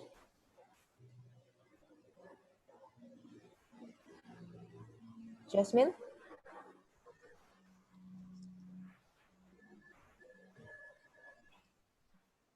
Okay, I'll just start. Your Okay. time starts from now. Firstly, as what I've stated before, in the past, people might not have the sufficient technology. They may not be exposed to sufficient media, and they might not, and the government might not provide sufficient infrastructure to actually tackle environmental damages, right? But in the status quo and in the present era, we see that technology, especially, has been advancing very much rapidly, and you can see the news not just from Indonesia but from all around the world in just like mere seconds. You just need to click here and click there and everything comes up, right? So we think that the resources that is needed to actually expose the danger and the problem of environmental at the very first place is enough in the status quo. Coming to my arguments, why actions are needed and why society should pay more attention towards environmental damages, right? We think that the first and foremost reason is the result of a good environment or a friendly environment itself will eventually benefit the society themselves, right? We think that we have to, as the government, we have to make more restrictions and regulations that make these people actually want to act up, right? By giving fines, as what I've explained before. So we think that the reason is enough for people to actually care towards this problem is because a lot of people have been suffering from, we know it's not a new thing, right? A lot of people have been suffering from a dire environment. For example, we can just look at Indonesia. There are a lot of slum areas in Indonesia, in remote areas that are not taken care of because of the reckless doings of people in the city, for example. People living near the river, people living on the slum areas, they have to suffer from undesired smell from the river, for example, from the garbages that people just throw recklessly, for example, and they cannot do anything about that. And eventually they get sick and some even die from that, right? So we think that the condition is very dire. Thank you, And Jasmine. it's time that we do something about it. Thank you, Jasmine, for your argument. Now we will hear the closing argument from Iwayan Bagus. You have 2 minutes, start from now. All right, thank you again for the time. And I would like to deliver a little rebuttal actually against the argument from Ms. Jasmine. Thank you for your argument. Okay, when we talk about prison, yeah, we can't really ignore about the first, I've already mentioned the first major and also human error. Even in this recent year with the advanced technology that we had, with the information rapid spread that we had currently, you can't really simply prevent those two things happening. For example, the force major and also human error. For example, the event of the Fukushima Daiichi is actually happening in 2011, and guess what? That is actually an era where internet and all those things is becoming widely available for the people. But guess what? That thing happened. So we can't really just take a small step by taking the awareness of the people itself, but we can't simply ignore the fact that they're also the force of the nature and also the human and machinery error. For example, like the leaking of the Merck's oil line in a couple of years ago. And also, as I said, even in this era, they are still part of Indonesia that lacking infrastructure. For example, in the eastern part of Indonesia, I'm not trying to be racist right here, but still, my friend told me that they are still lacking, like for example, internet connection, where they have to go to the area where they have a strong internet connection to get valuable information that they need.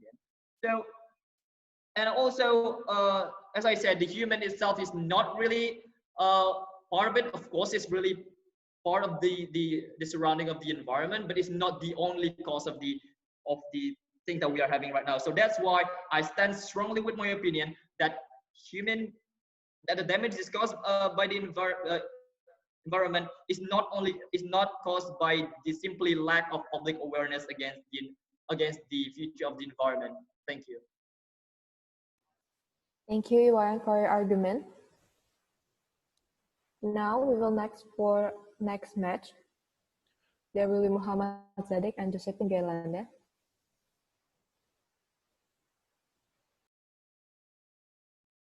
Okay, thank you. So now we will decide the top topic for the semi-final round for Muhammad Zadek and also Josephine Gerlanda.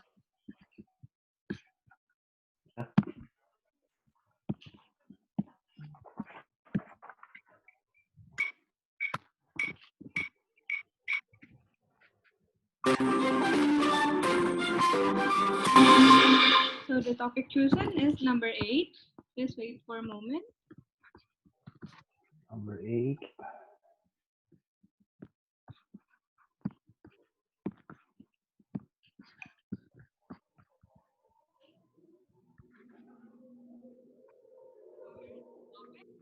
Following the economic sector of the tourism industry is unable to grow. Hold up a second. Let me repeat for the topic. The topic will be number 8. There will, following the pandemic, the economic sectors of the tourism industry is unable to grow. Just to make sure that I am the opposition and Muhammad Zadek is the government. Yes, Josephine Gerlanda will be the contra, and Muhammad Zadek will be the pro team. Pro team. Okay, thank you. Certainly, thank you. Industry is unable to grow. All right. For the preparation time, how much the time? Now, I will let both of you to have the preparation time. The preparation time is for 2 minutes. 2 minutes. Start from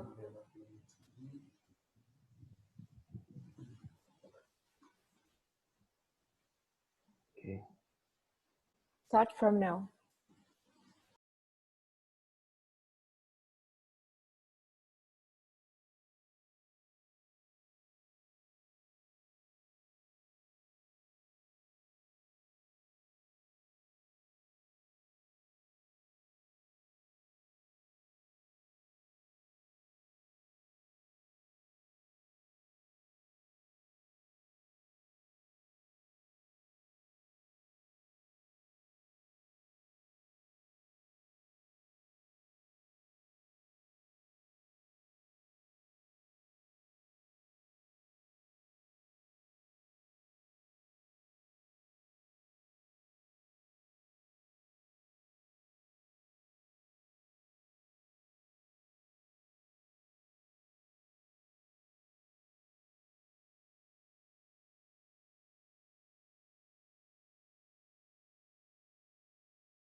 Time is up.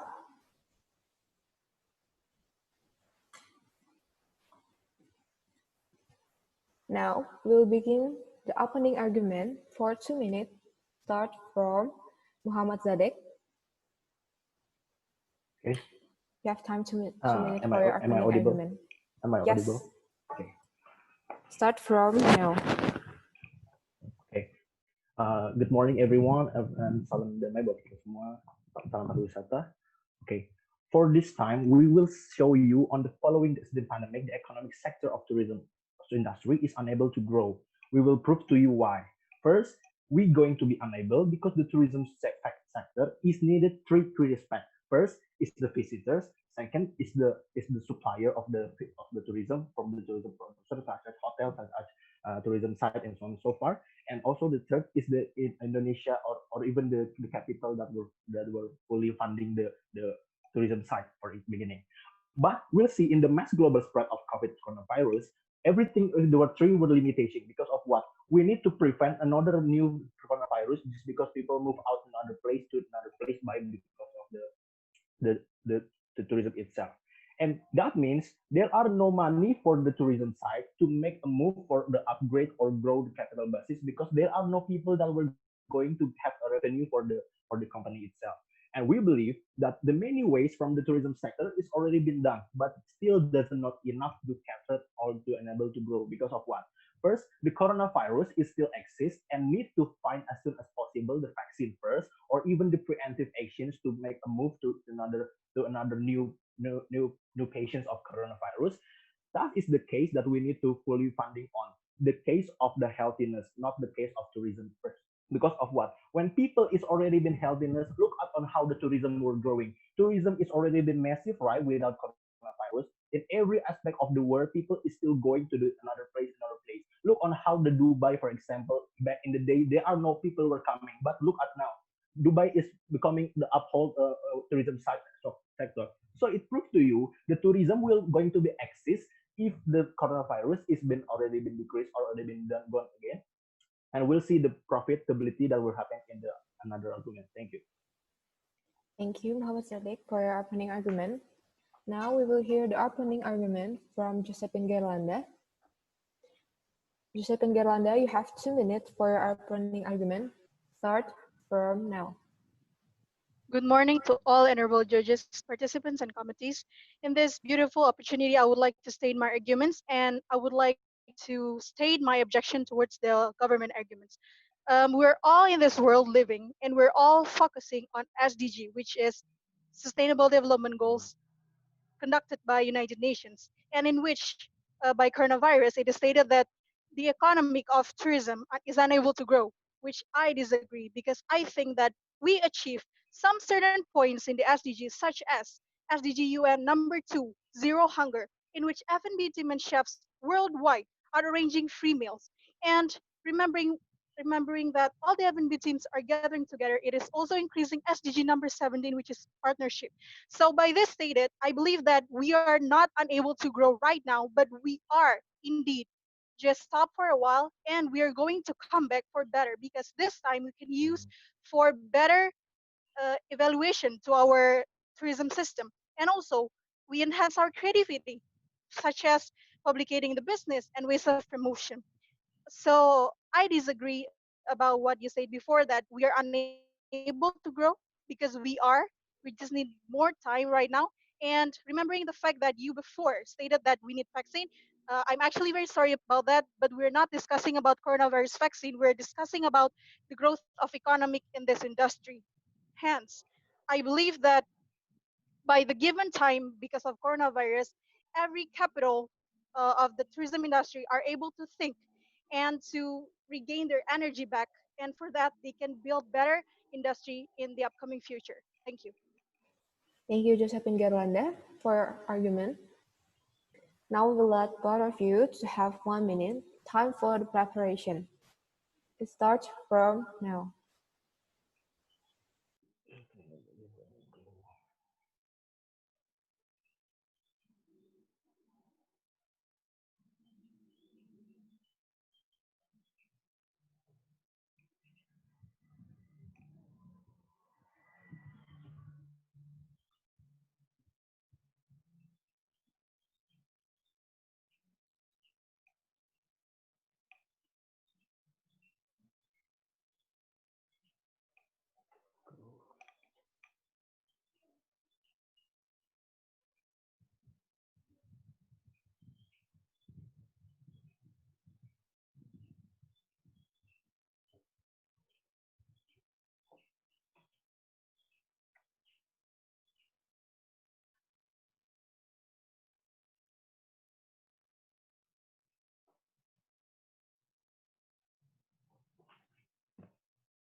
Time is up for 1 minute.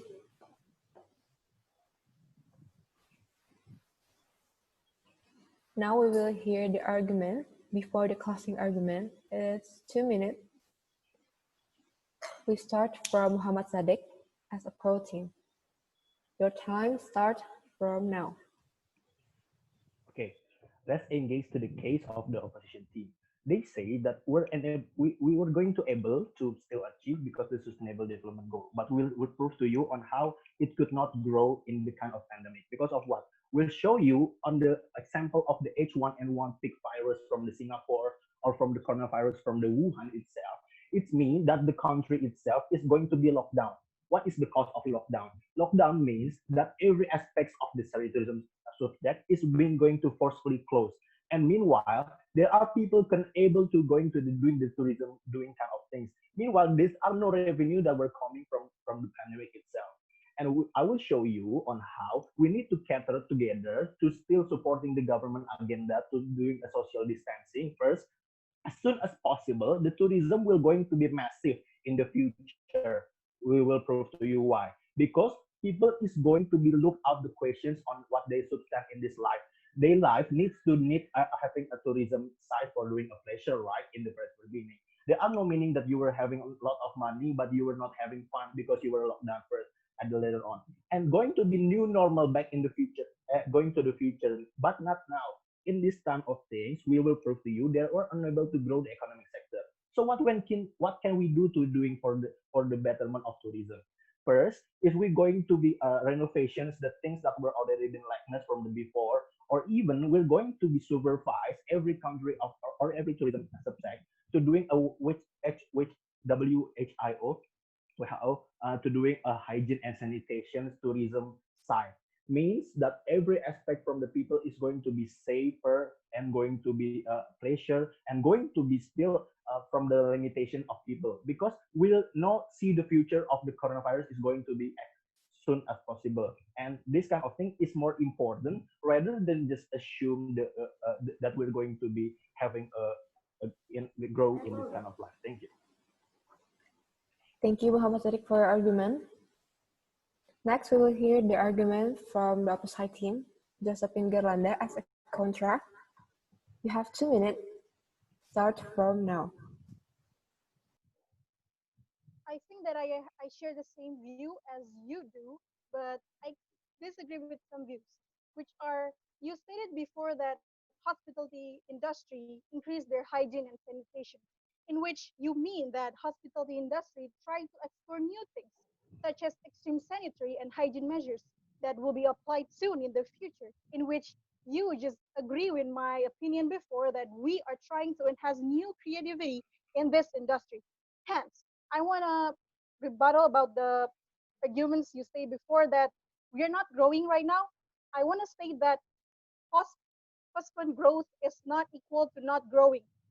I'm saying here that we are postponing in our economic growth, and economic itself doesn't always mean about revenue. It also means that we are all capitals in this industry are financially stable, and in which to do that, we need to have lots and lots of evaluations. And this time in this COVID-19 pandemic, we are given the time to have a lot of evaluations towards that. And I believe that this business will grow right after the coronavirus.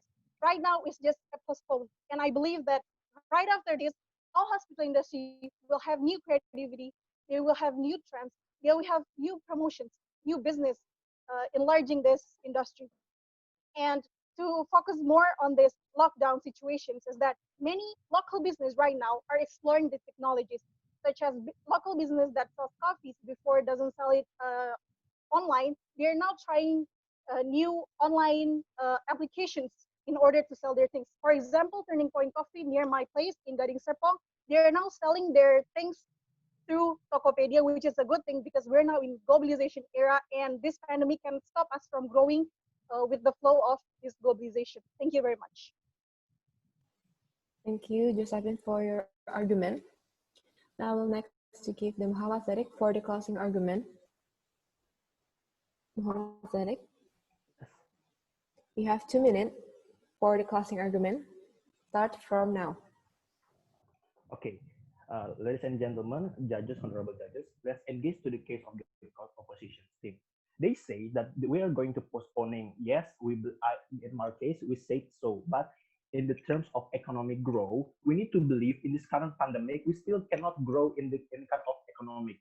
Yes, in the regulations, yes, in the innovations, we can still afford the new upcoming and the future, what is going to be happen in the tourism sector, what is going to be happen to have a sustainable development in the tourism side itself. So those kind of thing is been formalized from the command paragraph or from the other sector of tourism in whole of the world, and we need to focus on that on, because in the term of economic we cannot do that.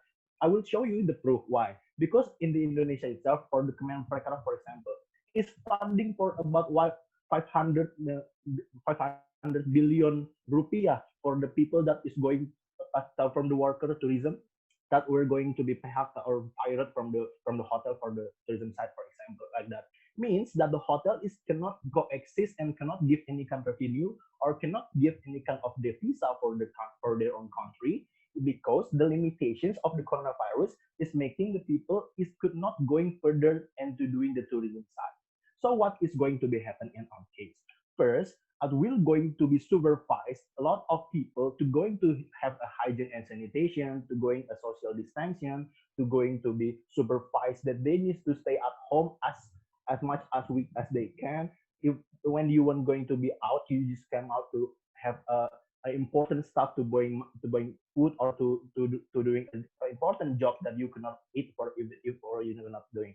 But in this case, that we still need to funding the tourism to be grow in the future on by giving the innovations, by giving the massive hygiene and sanitation site and etc. So those kind of thing is the whole of the world agenda that we need to support on. And thank you. Thank you, Muhammad Sadiq, for your closing argument. Now we will hear the closing argument from Josephine Gerlanda. Josephine, you have 2 minutes. Start from now. It is indeed a very strong argument from Muhammad Zadek. But right now, as the opposition side, I would like to state that you just agree with my statement that we're postponing our growth. It doesn't mean we're not able. It's just postponing. And regarding to that, you say that innovation can't be happen right now, but you just agree with my statement that innovation itself is growth, and it does affect us, Indonesian, even the world, economically. And staying at home, you said before that we are all stuck in this industry, but we need to see that there is this new trend right now that everyone near us are going to sell their things online. There are so many online products are being sold, maybe by our close friends. Right? For example, in my town, everyone else is trying their best to sell their products through Instagram, and by that we can see that there is new business happening around us, and it is economic growth itself, and it is the new trend for hospital industry, remembering that foods and products or goods are also part of this industry. And I believe that um, by having this new business, by building this local business online, we're moving forward to the globalization era itself, and we're getting better for the globalization era itself, remembering the fact that we're now in the digital era as well. And by having online business, it opens more and more possibility for unemployment, as you stated before. So coronavirus is not the end, and I think that coronavirus is not enabling us for growing better in this industry. Hence, it only makes us better. Thank you very much. Thank you, Josephine, for your argument. And I would like to thank you for all participants. Now we'll back to the MC. Once again, thank you to all participants. And now we please you to join the break room because in 5 minutes we will announce the participant who will proceed to the final match.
For Muhammad Zadek, you can join the break room that we already prepared.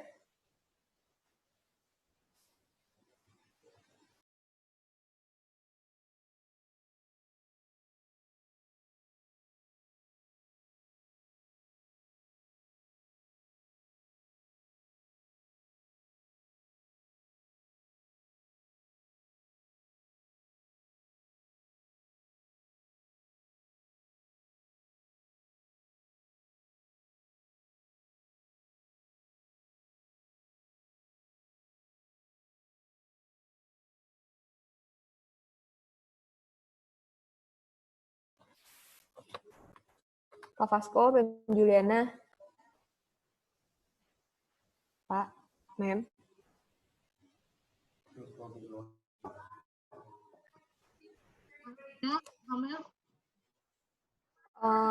Jadi ini yang masuk ke final itu Iwayan dari FTP Bali sama Josephine untuk juara 1, juara 2-nya, Mem.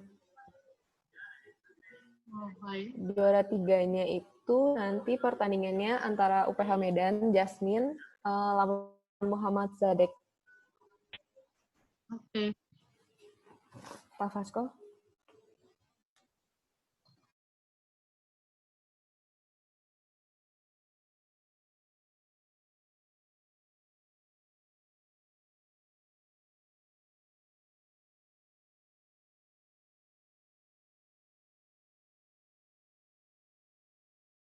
Masuk ke Zoom, Mem.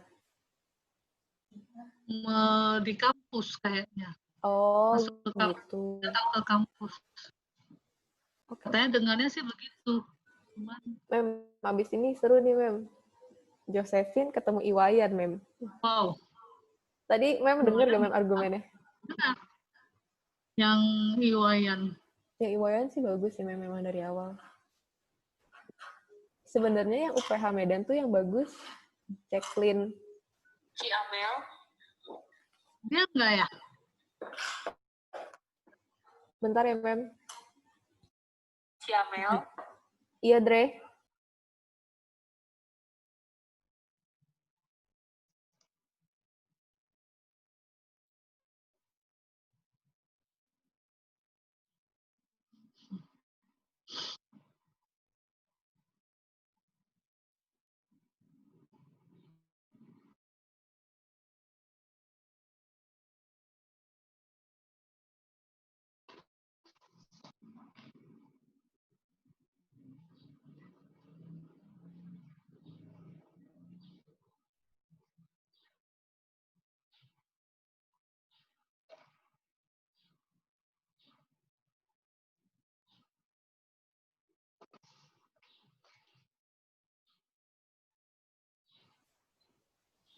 Eugene. 15 detik lagi mereka bakal masuk nih dari break room. Ntar kamu umuminnya yang masuk buat juara 1, juara 2 tuh siapa? Udah ya? 10 detik tuh.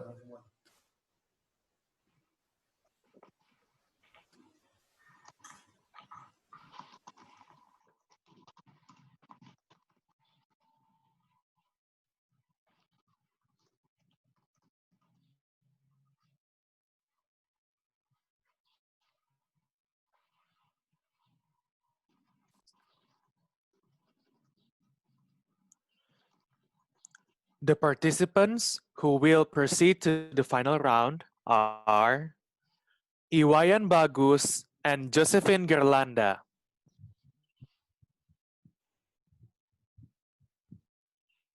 And now, we are going to have a 30 minutes break, so please return to the room within the time given. So we just exit right now? You will join the break room for 30 minutes, and after that, we're going to put you back to the main stage. All right, thank you.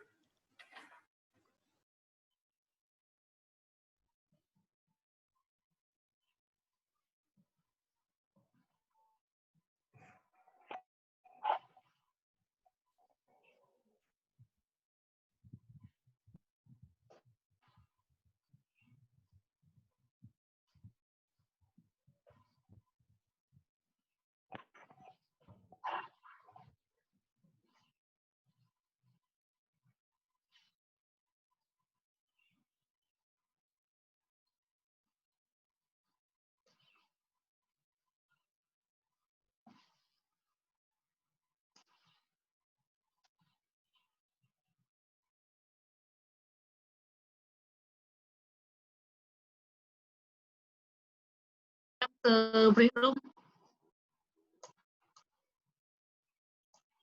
Kenapa, Mem? Mau nyapa Bu Dea sama Pak Irfan dulu. Kasih Mem ke break room.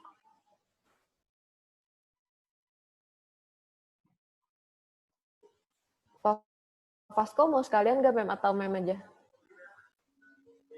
Mem aja.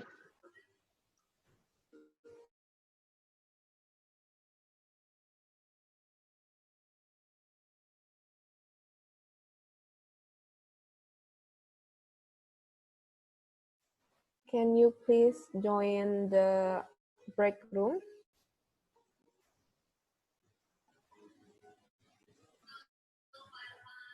For Muhammad Zadek. Yes. Can you join the break room? So in break room, you will have 30 minutes for break. Oh, okay. Thank you.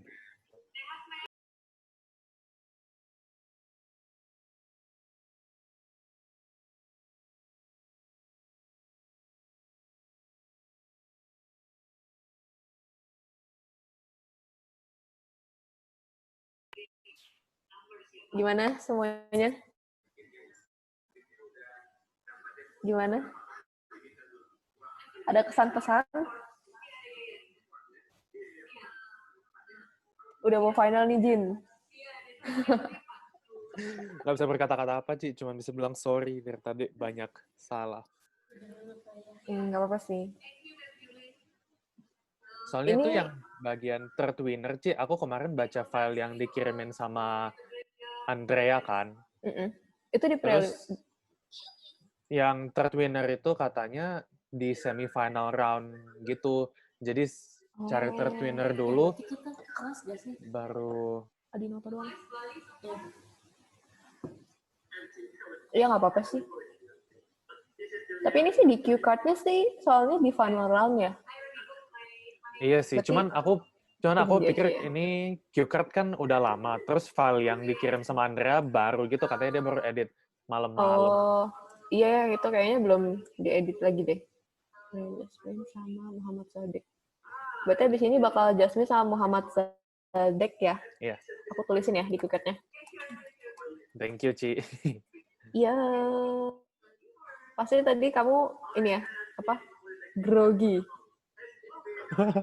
Aku juga pas pagi-pagi tuh tadi grogi banget sih.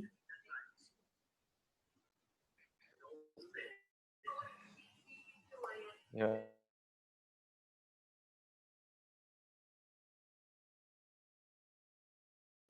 Ini kita udah menang, gue udah yakin ini fix menang sih. Lumayan ini menang.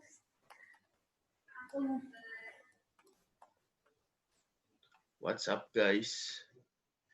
Ini break guys, jadi kalian boleh santai-santai dulu. Kalau mau matiin kameranya boleh, tapi kan 9.35 itu kan udah harus on lagi ya.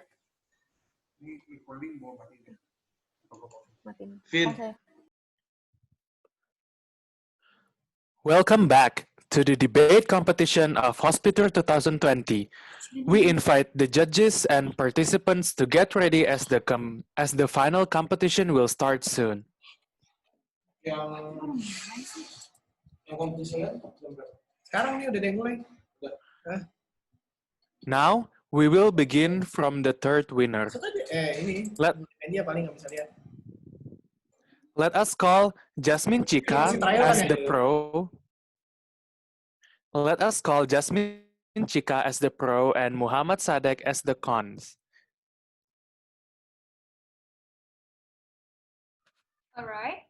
Before that, we will now decide the topic for the final for this round.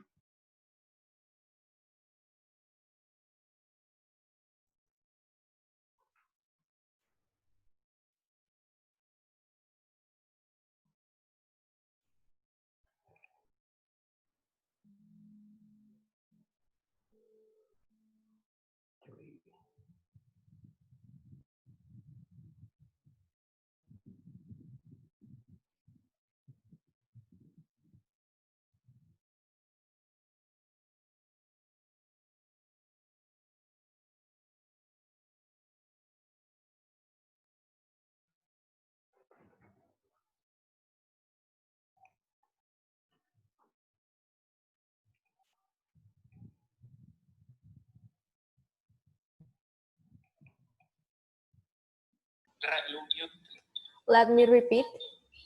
For the topic is topic number 3. The employment termination policy implemented by several companies engaged in the tourism sector is not the best way to reduce losses caused by this pandemic.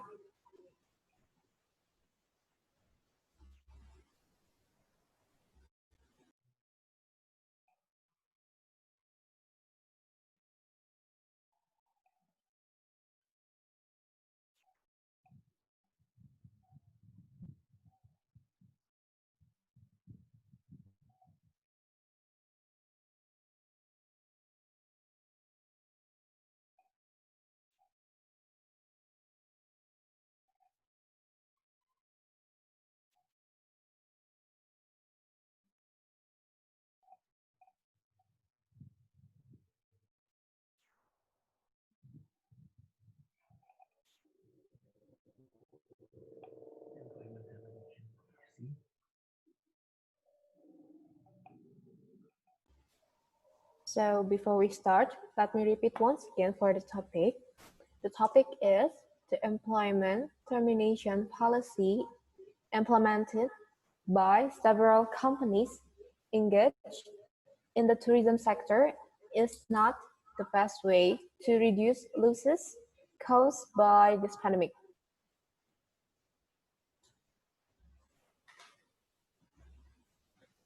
So in this match,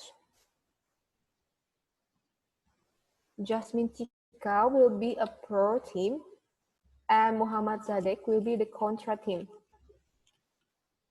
Now, I will give both of you 2 minutes to preparation for your argument. Start from now.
Thirty seconds left.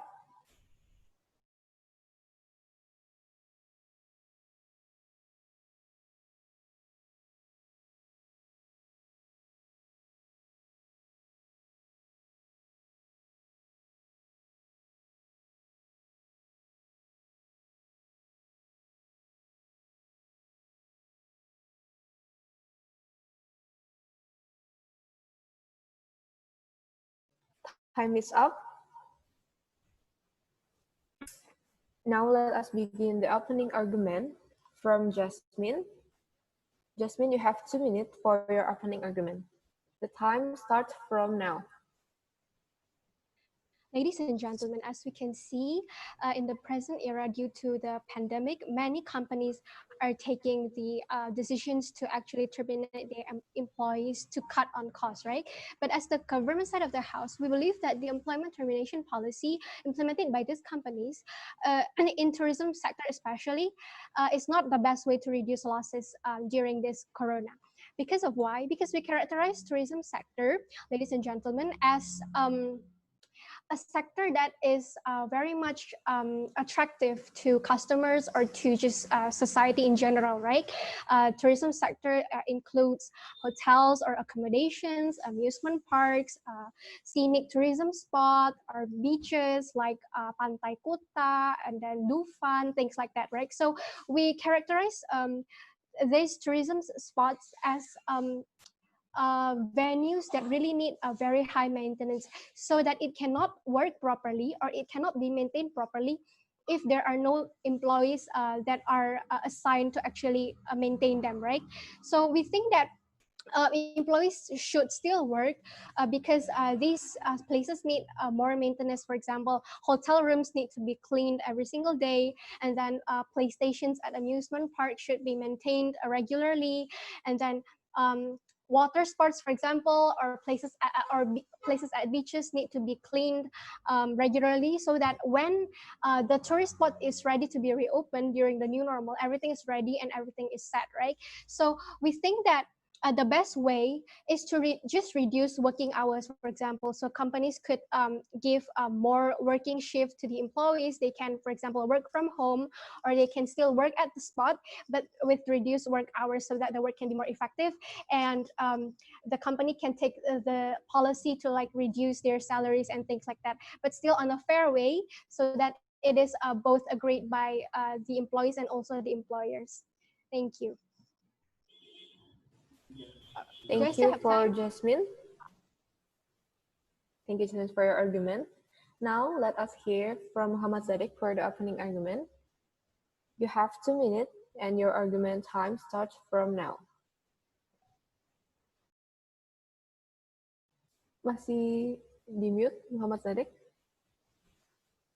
Okay. Good morning, ladies and gentlemen, and all judges. Let's rebuttal the case from the pro team, Jasmine, that the loss that was going to be happen is going to be bigger on their side of the pro because of what? First, the hotel doesn't have any kind of revenue or any kind of profit from the coronavirus because this kind of pandemic is making people could not afford to getting a tourism side. Meanwhile, the hotel is not having a bigger capital as others companies because as a tourism companies is different with others companies such as food, such as bigger companies such as cigarette industry or something like that. Because of what? Because tourism industry is a services side of industry and of economic. So they need people to come and people to service them. But the case coronavirus is limiting that. Meanwhile, the hotel could not afford to pay them. What is the cost? The hotel is going to be hampered by giving the salary if the staff is still exists. Yes, we believe we still put several staff in our work for the maintenance only to protect our hotel, to protect our tourism site. But for the services staff such as ticketing, such as entrance, such as front office, and so on and so forth, it could not be effort because of there are no coming visitors that they're going to be showing the work. So what is going to be happen for them in our case? In our case, we're going to training them for others' job as soon as possible by giving the training for the online tourism, such as giving a spa massage, giving a culinary site for them to doing at home. So that is the best way. And moreover, after that, we're going to be have a normal life again, and our work could be exist still in our hotel if everything goes on good. Thank you. Thank you, Muhammad Zadik, for your opening argument. Now we will let both of you have 1 minute for the preparation time for the next argument before the closing argument. Start from now.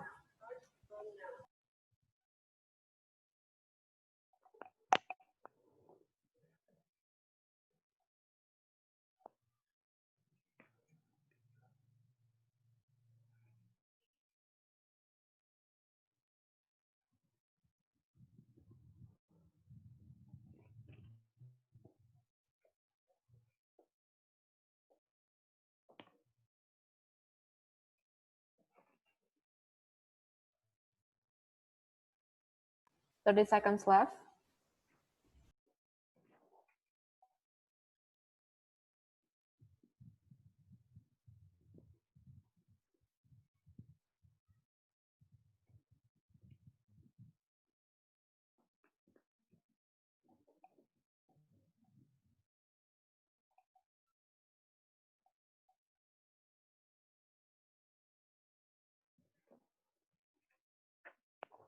Time is up. Now we will listen to the argument from Jasmine. Jasmine, you have 2 minutes for your argument. Start from now. First of all, I would like to deliver some rebuttals towards the opposition side of the house, right? So firstly, they talk about how hotels will have no revenue and capital because no people are coming. However, I will explain later in my argument that this is good for the long-term goal, right? Not just the short-term situation that we are preparing for. So we believe that we are preparing these hotels and tourism sectors for as soon as possible to reopen, right? And the second of all, they say about how the front desk and office workers are going to be trained to do something else. We believe that this should stand under our motion, right? Because they think that the best way is to terminate employees, but we think that we should not terminate these employees. Rather, we should maintain them, and we will do firstly, as what they have said, which should happen under the side of a house, reallocations of job tasks. So people who are working in the office, maybe they can start and train the procedures and protocols of how working at the field feels like, or what they can help if they are supposed to work at home and things like that, right? Secondly, we can use this time to train them for the reopening protocols, right? So office workers who is not suitable to work in the field, for example, for women, then we can still utilize the time that we have to actually make Zoom meetings, for example. So as companies and as leader of the companies, we can guide them of the reopening protocols of what can be done or what to be done and things like that, right? So we think that this is a better option. Furthermore, we think that the first and foremost goal that we want to achieve here is the long-term goal, right? That we have to think that it is not easy if later when reopening, you want to hire new employees, for example. It takes a lot of time, it takes more effort and money that I will later explain in my closing. Thank you. Thank you, Justin, for your argument. Next, we will listen to Muhammad Sadiq for argument. You have 2 minutes. Start from now.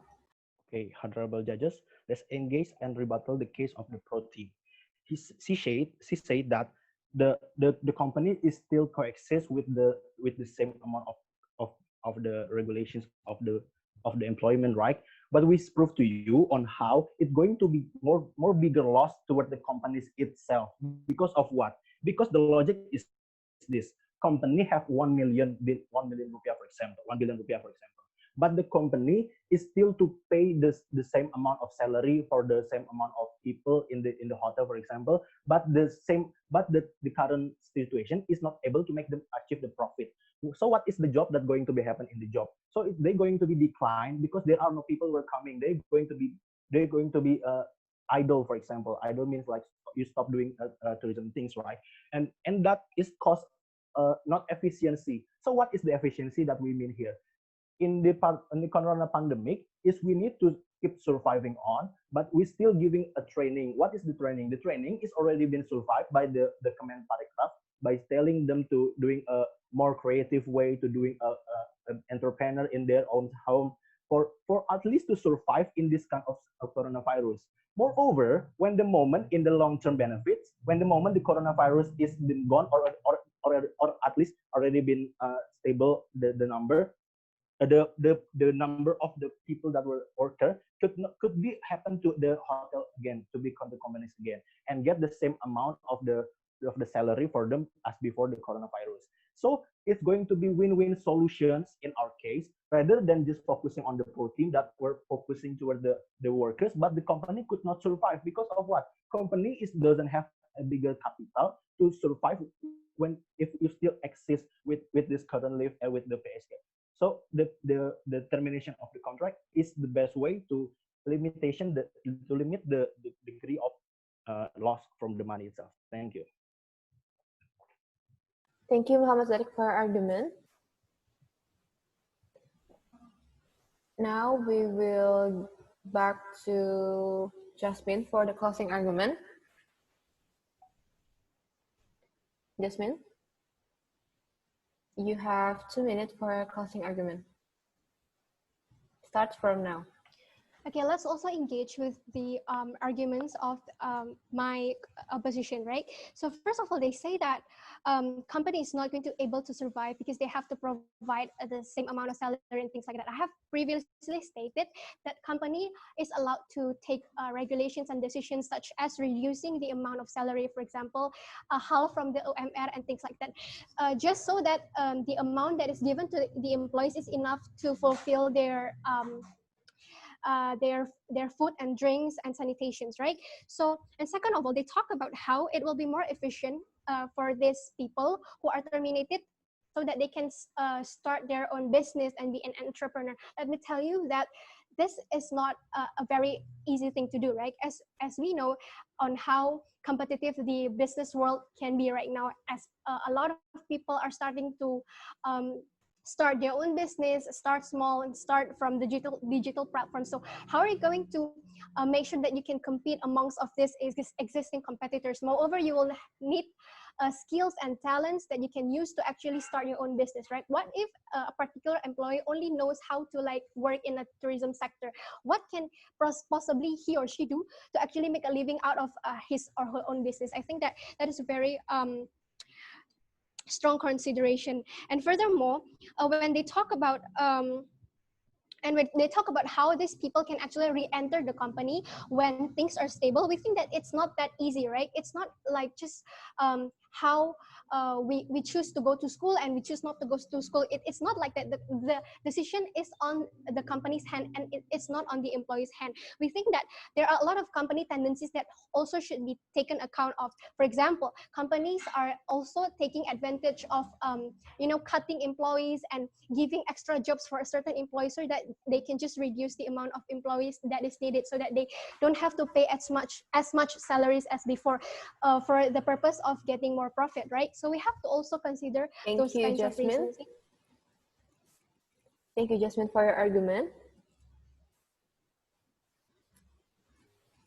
Thank you for Muhammad Zadek and Jasmine for attending this third winner. Now we will continue for the next match. Eugene? Sorry? Oh, sorry. The closing statement from... The closing argument for Muhammad Zadek. Okay. Yes, you have 2 minutes, starts from now. Okay.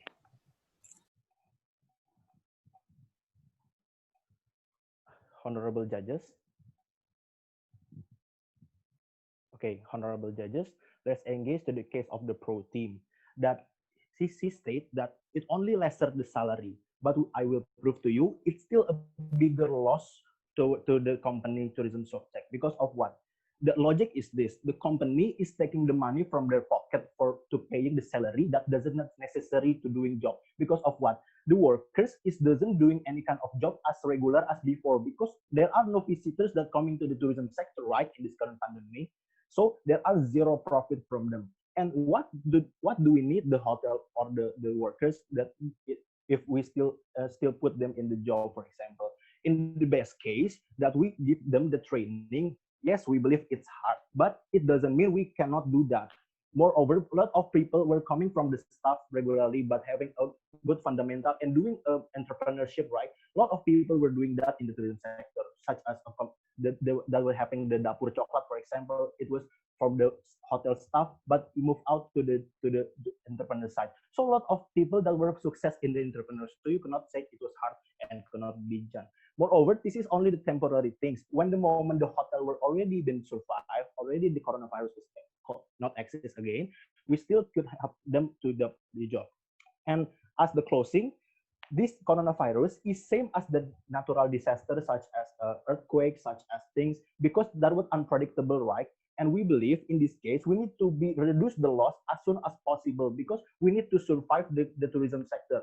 As a proof to you, as my hotel back in the Yogyakarta, Seraton Mustika Yogyakarta, back in the day in the earthquake, the hotel was forced down for about 1 year, but the staff is going to be not giving any job, but giving the training itself, and they can still survive in the years after, when the moment the earthquake were already been a recovery. So means to you, it's only a temporary things, but in the later on, we're going to be achieve more greater. Thank you. Thank you, Muhammad Sadiq, for closing argument. Now we will continue to the next match. Eugene? Thank you to both participants. And now, without further ado, let us call our finalists for this debate competition, Josephine Gerlanda as the contra and Iwayan Bagus as the pro to determine who will be the victor.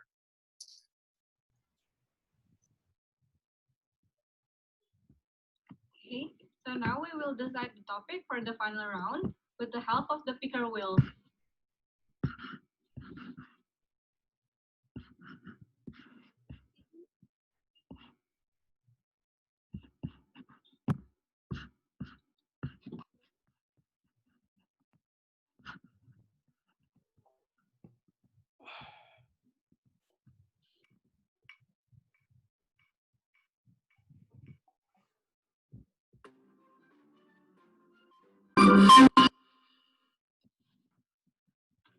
So topic 19 is chosen.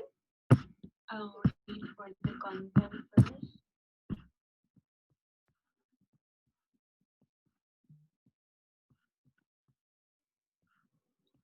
Topic number 19 talks about ecotourism does not help to employ local people, which will provide them with income and improve their standard of living.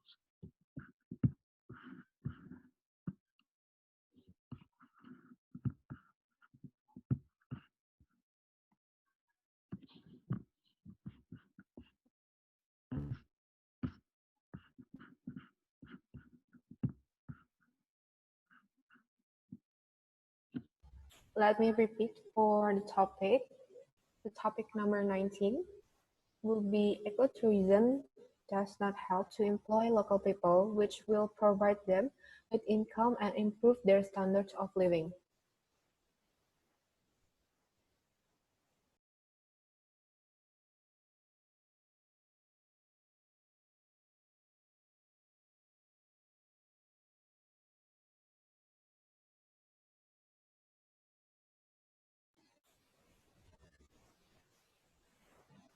And now, we will begin with the preparation time. We will give to Wayan and Josephine 2 minutes for preparation time. Start from now.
Thirty seconds left.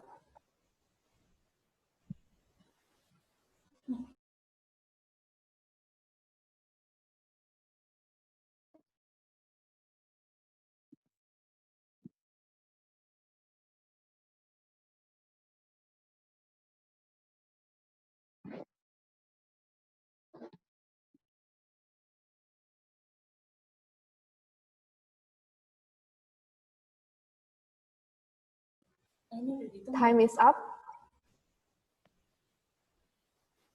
We will begin the opening argument. Start from Iwayan Bagus as a pro team. You have 2 minutes for your argument. Start from now. All right, thank you for the time that is given to me. And today, as a proposition team, I will be delivering my opening statement or opening argument regarding the topic. Ecotourism does not help to employ local people while providing income and their standard of living. First thing first, we have to understand what ecotourism is. Ecotourism is basically involving three things. It has to have education in it, it has to have a conservation, and also help the local people and preserve what they have, for example, like their culture. However, in a very, very fancy word is actually, we have to look at the implementation that we have currently have here in real world situation. In the real world situation, those very glamorous world is actually doesn't work. Why? Because we have to take a look at the why ecotourism happened in the first place, because we want to preserve the environment. However, to preserve the environment, it needs the hand, most of the time it needs a hand of professionals. That's why first thing first, the local people are usually lacking the education, also capabilities to control what they have. Therefore, most of the time it's being controlled by the people who are professional, and most of the time these professionals are actually not coming from the people who are surrounding in the area. Therefore, most of the time, as I said, local people less likely to be involved in managing their local environment. And the second of it is actually, of course, lack of support. And lack of support in this case, of course, if they don't have the money to invest in the area, of course, they can't build it. And therefore, they need the outside to kind of help them. And this is where it's getting tricky because, as I said before, the local people, most of the time, they are uneducated about this stuff. So that's why they have to take from the outside. And that makes them very vulnerable in this situation because most of the time, they don't usually involve in this kind of situation, which is actually very sad. So therefore, yes, it's kind of true that ecotourism doesn't actually help to employ local people, which is very sad. Thank you. Thank you, Iwan, for your opening argument. Now we will listen to Josephine as a contract team for the opening argument. Your time is 2 minutes. Start from now. Good morning to all honorable judges, participants, and committees. In this beautiful opportunity, I would like to state some of my statements in which some I do agree with Wayan, but on the other hand, I believe that ecotourism does help local people to increase their standard of life. For example, we can see Rumah Desa in Bali. They use local people to work there, and even to make it more specific, is that they use local chefs to teach people from all over the globe about local food of Bali, for example, sambal matah or ayam betutu. And then by helping local people around that place or certain local area, it also help their economy to increase, as in they finish the unemployment problem in the local area.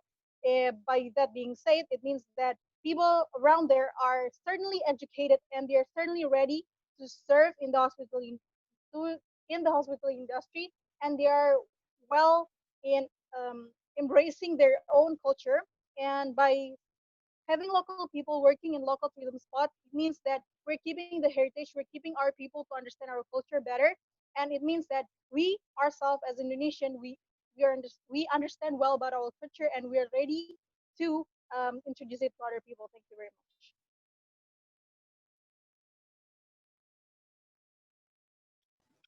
Thank you, Josephine, for your argument. Now we will give both of you 1 minute to take the preparation time for the next argument before the closing argument. Time starts from now.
Time is up.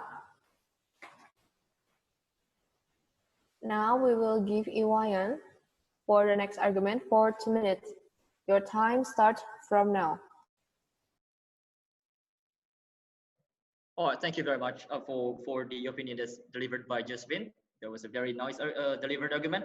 But first thing first, I would like to deliver my rebuttal for the argument that's being delivered. First thing first, she said that the ecotourism does actually, in fact, help that the tourists, and she actually mentioned about a village which is happening in Bali. I'm probably reckon it's going to be about a Penglipuran village or something like that. But little do we know, actually, that was actually the concept of the ecotourism. Basically, as I said, meaning all of those revenue or benefit are coming to the village or to the villagers so that they have the revenue and also the benefit from the tourism happening in their area. However, little do we know, if we dig deep into all of those happening, yes, we all agree that those people are working in the sector. However, the big player is actually hiding behind of that. The big player is actually coming from the other side. The investors is coming up from the outside. And you know what? Most of the time, according to the village in Bali, there's a desa, what we call desa adat. Almost like 70% of the revenue is actually going outside of the village, whereas the 30% of them is actually going to the village. This is actually already being the opposite of the core concept of ecotourism, whereas they have to get like 100% of the revenue, where they have to manage by themselves. They have to get the revenue and they have to be benefited. But only 30%, and there's like 70% that's go to nowhere without the professional. And again, as I mentioned, the ecotourism will not be working without the hand of professionals. And most of the time, as we know in this society, most personnel will get paid higher, and thus is going to be correlated into the amount of money that goes into tourism in the in the area of the ecotourism itself. Therefore, I strongly disagree about I strongly agree about the method of ecotourism does not help the local people to get more revenue or increasing their local welfare or something like that. Thank you very much. Thank you, Ryan, for your argument. Next, we will listen to Josephine. For your next argument, you have time 2 minutes. Start from now. It is indeed a very strong argument stated by Wayan before, but I think that we need to have one basic understanding about what standard of life actually means. It is the level of wealth, comfort, and material goods and necessities available to certain socio-economic. It is talking about something daily, not something big.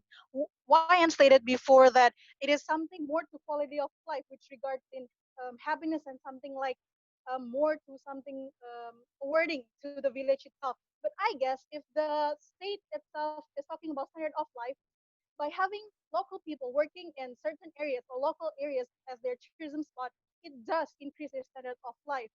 As we can see, we never experienced that we're going to somewhere, some place in Indonesia that we're guided by foreign tour guide. As long as I experienced visiting some places in Indonesia, I was led and I was guided by local people right there. For example, I visited Bali for few months ago, and I was guided with local Balinese. And I believe that he is someone very competent. He is someone that can explain about Bali culture itself comprehensively, and that is why I think by having local people working in a local area, it does increase their standard of life. Just standard of life, and here we are talking about standard of life, not quality of life itself. And that is why, in my opinion, I guess it's very important to use your local people, because by that their standard of life increase, the economical situation in their place will increase as well. Thank you.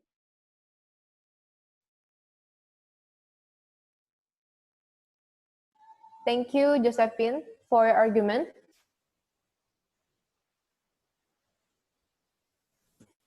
Now we will back to EYN for the closing argument. You have 2 minutes for your closing argument. Start from now. All right, thank you very much for the time. And it is basically going to be the same all the way around.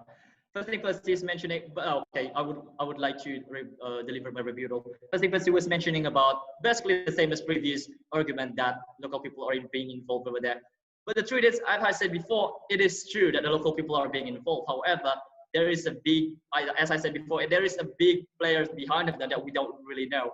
And those big players actually playing the more, they benefit more than the people who are in the area being used for the ecotourism. For example, the owner of the hotels. We can't just see the benefit that's being had, for example, as a guide or probably as a seller, but we have to see the big players that are being benefited from that the local people are unable to achieve. For example, the hotel owner, and then, for example, like the transportation owner. Most of those sectors are actually being managed by not by the villagers or the people around it, but rather from the outer side of the area.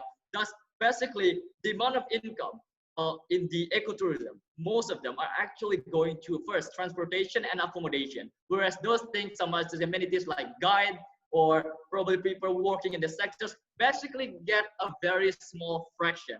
As I finally observed in the tourism village across of my area, as I said before, it's only 30% of the revenue from the everything that's being done in the village is actually goes to the village or to the people, whereas 70% of them are actually being delivered to the outside of the village, which is not being enjoyed by the villagers or the village where those ecotourism are being happening.